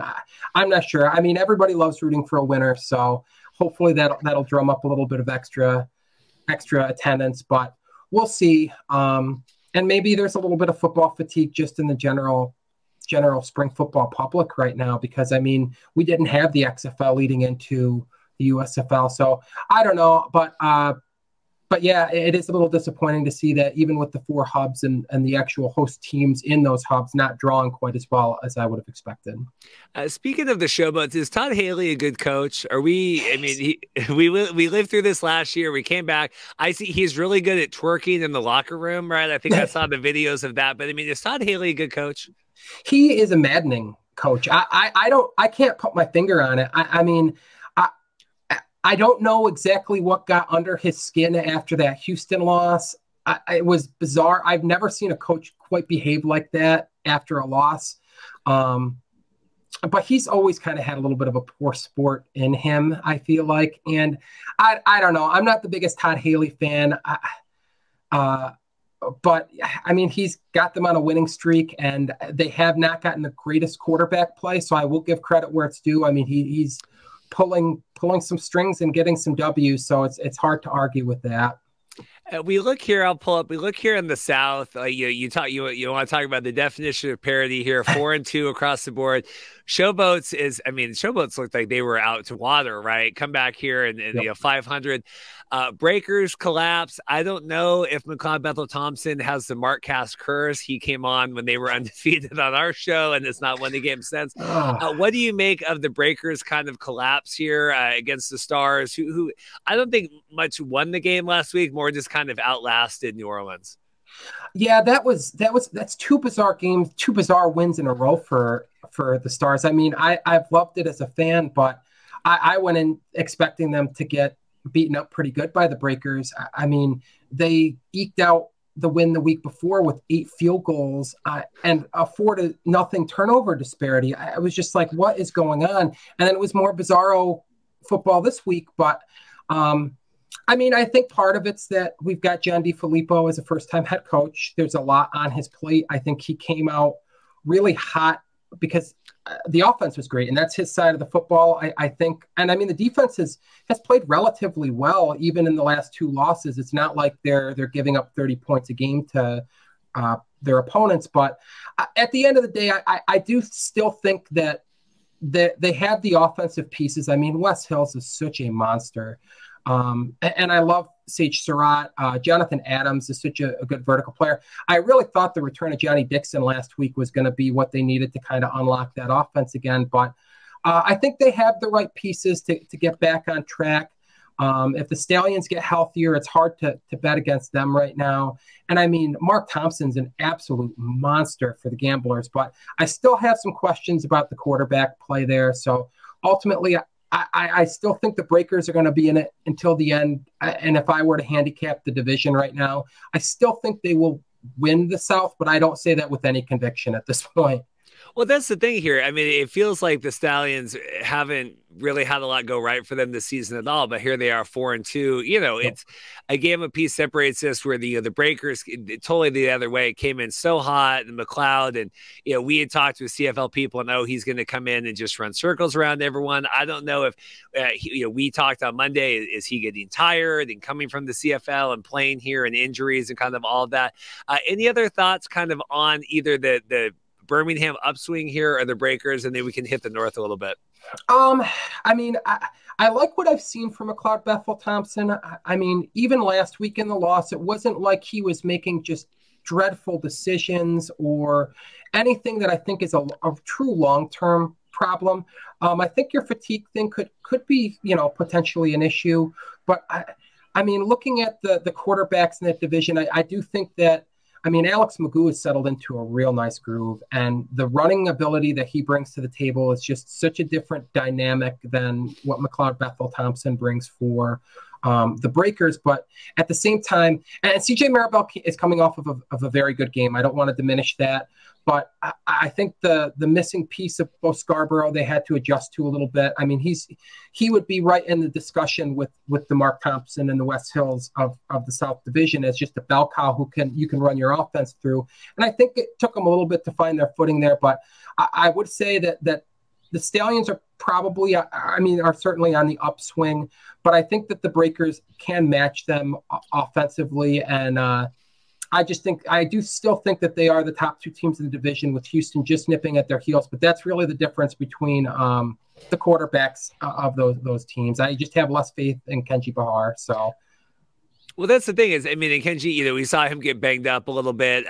Mark Thompson really does kind of feel like a cheat code right now, right? Where I mean, God forbid with the Gamblers to be without that. I mean, it feels like they're in second here just kind of by default. I mean, do you see the Gamblers challenge you? We had the weird, I don't know if you tracked this week, we had the weird like USFL playoffs, and it looked like they were changing the playoff scenarios, and then they weren't. And I, reached out to the league and I was like, what is happening here? But, keeping it the same, divisions, 1 seed playing the 2 seed. I mean, I don't see a world where the Gamblers stay at the number 2. Or do you agree or disagree? I mean, barring injury, which is what I think the default is. I would say they're probably the third place finisher in the division, and that we're looking at the Breakers and Stallions. And I mean, even though we talked about Memphis reeling off 3 in a row, and it's impressive that they are at a dead even for a point differential since they got beat 42-2 in by the Stallions. But ultimately, I would say you can tier the South with the Breakers and Stallions in tier 1, the Gamblers by themselves in tier 2, and Memphis just a tick behind. Poor Todd Haley there. He's going to come yell at you on the sidelines here. Here the other way with this, Stars were my team last year. Yep. Obviously made it to the championship game. Case Cookis has been on the show. They've had 2 wins now without offensive touchdowns at all. It seems very weird. I don't know if Andrus is just like tired, if we've kind of given up on this. It feels weird here at week 6 going into 7. What do you make of the Stars? Man, I guess the expression "a win is a win" really is apt for them. I mean, they have just gutted out 2 wins. I will say the thing that I'm most encouraged about is that the defense has played significantly better the last 2 weeks. I expected West Hills to absolutely run wild against that run defense, but I mean, they weren't exactly great against the Generals' running game. Darius Victor kind of just coughed up the ball 3 times into their lap, and but at the same time, I don't see quarterback play and offensive consistency from the Generals, Maulers, or Panthers to challenge the Stars if they find even a modicum of the same footing they had last year. And I think even though they haven't scored offensive touchdowns the last 2 weeks, last week was the closest I've seen them resemble the 2022 version of the Stars. They had Colburn look efficient and fast and played at just a different level than he's played most of this season. And the fact that they were able to really generate a running game last week, Bart Andrews is always going to lean heavily into the pass. And I think that that's ultimately, it was an effective strategy last year, but they've needed the offensive line to play better. And I think they did play better last week. My God, that Case Cookis interception along the sideline is one of the dumbest plays I've ever seen on a football field in my entire life. And I'm not embellishing at all. But otherwise, I feel like he did a good job of circumventing pressure, and I thought the offensive line did some very good things last week that has me a little bit more encouraged than I would have.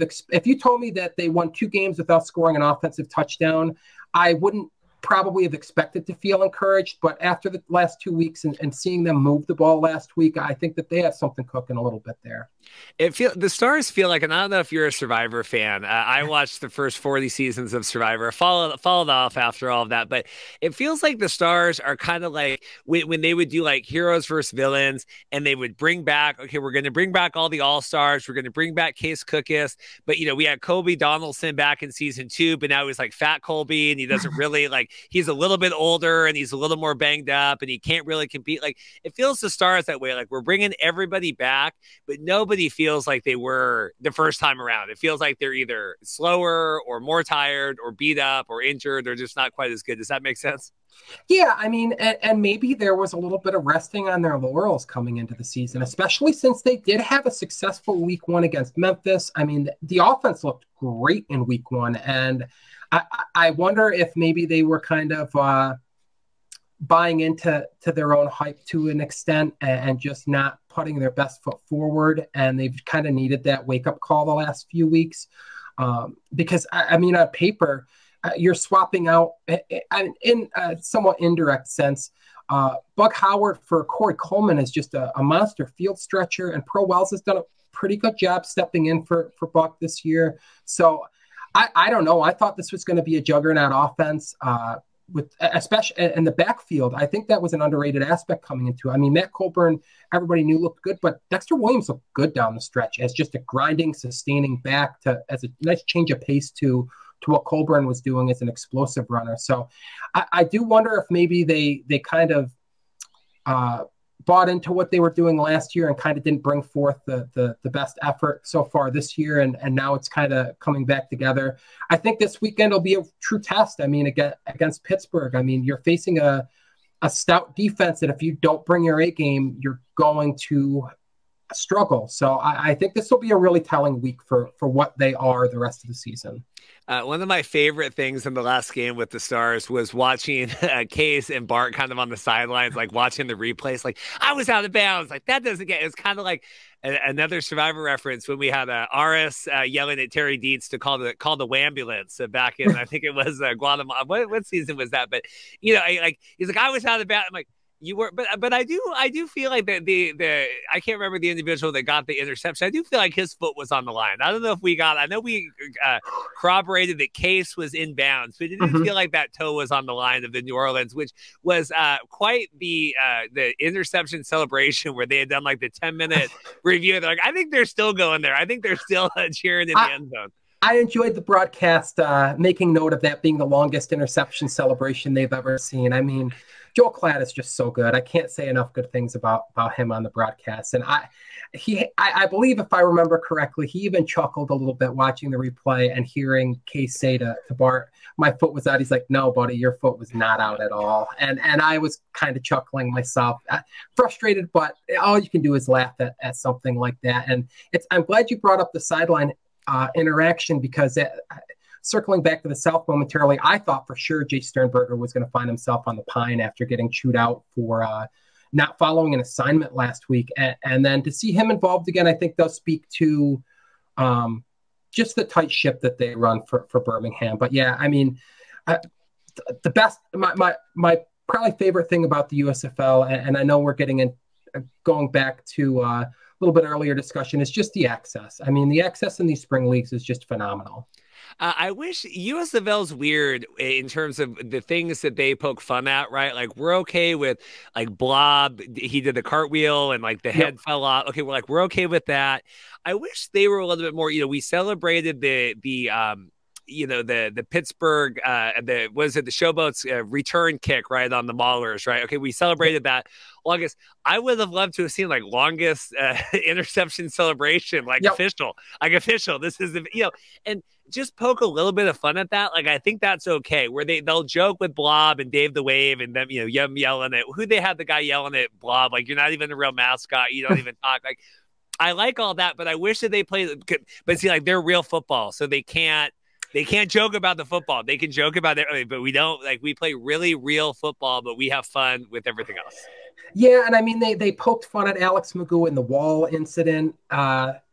And I enjoyed the levity there. I mean, have some fun with it. With this kind of access, like, and I mean, God, we're still going back to the Darius Victor thick thighs save lives. Like, I am enjoying the more human side of it, and I agree. I definitely think even the football aspects of it, poke some fun at it. The celebrations. I mean, this is supposed to be these are supposed to be fun leagues for these guys to showcase not only themselves, but as players, but as people. So have some fun with it. I agree with you. I've said both. I think the XFL carries itself far too seriously sometimes. Just obviously knowing their past and everything else. I think the USFL is in that as well. And I think it's just like we're Fox Sports. Like we don't. Last question here. We'll do rapid fire matchups before we get out of here. Mahler's historically worst team now in spring football history. I mean, we had debates last year against the Guardians. They looked like they were on the rise, and now they've fallen back down to earth. What do you make of the Maulers? Coming into this year, I definitely would have said the Maulers were the worst team. The 2022 Maulers were the worst team in spring football that I've ever seen, but their defense is too stout for me to put them behind the Guardians at this point. I would say their defense is the best unit between both teams. The offense has been laughably bad, but I mean, you could say the same thing about the Guardians defense. They weren't stopping a cold in the XFL. And I mean, the thing that killed me with the Guardians was, I believe it was maybe week 6 or 7. They talked about Terrell Buckley running 2-a-days, and I just shook my head. It's just like, what are we even doing at this point? It was a tough watch, and it just makes it all the more mind-boggling that they didn't finish 0-10 and that they managed to spring an upset against the Defenders. But ultimately, I would say the Maulers have crept just past the Guardians, but that's about as far as I can go with them right now. It's a debate. It's a tale as old as time here. Which one on that? So here we go. We got Breakers. Excuse me. We have Stallions Breakers here coming up back in Birmingham. What do you make about this 1 o'clock Saturday? I think this is the game of the week. We're going to start off with the arguably the 2 best teams in the USFL squaring off.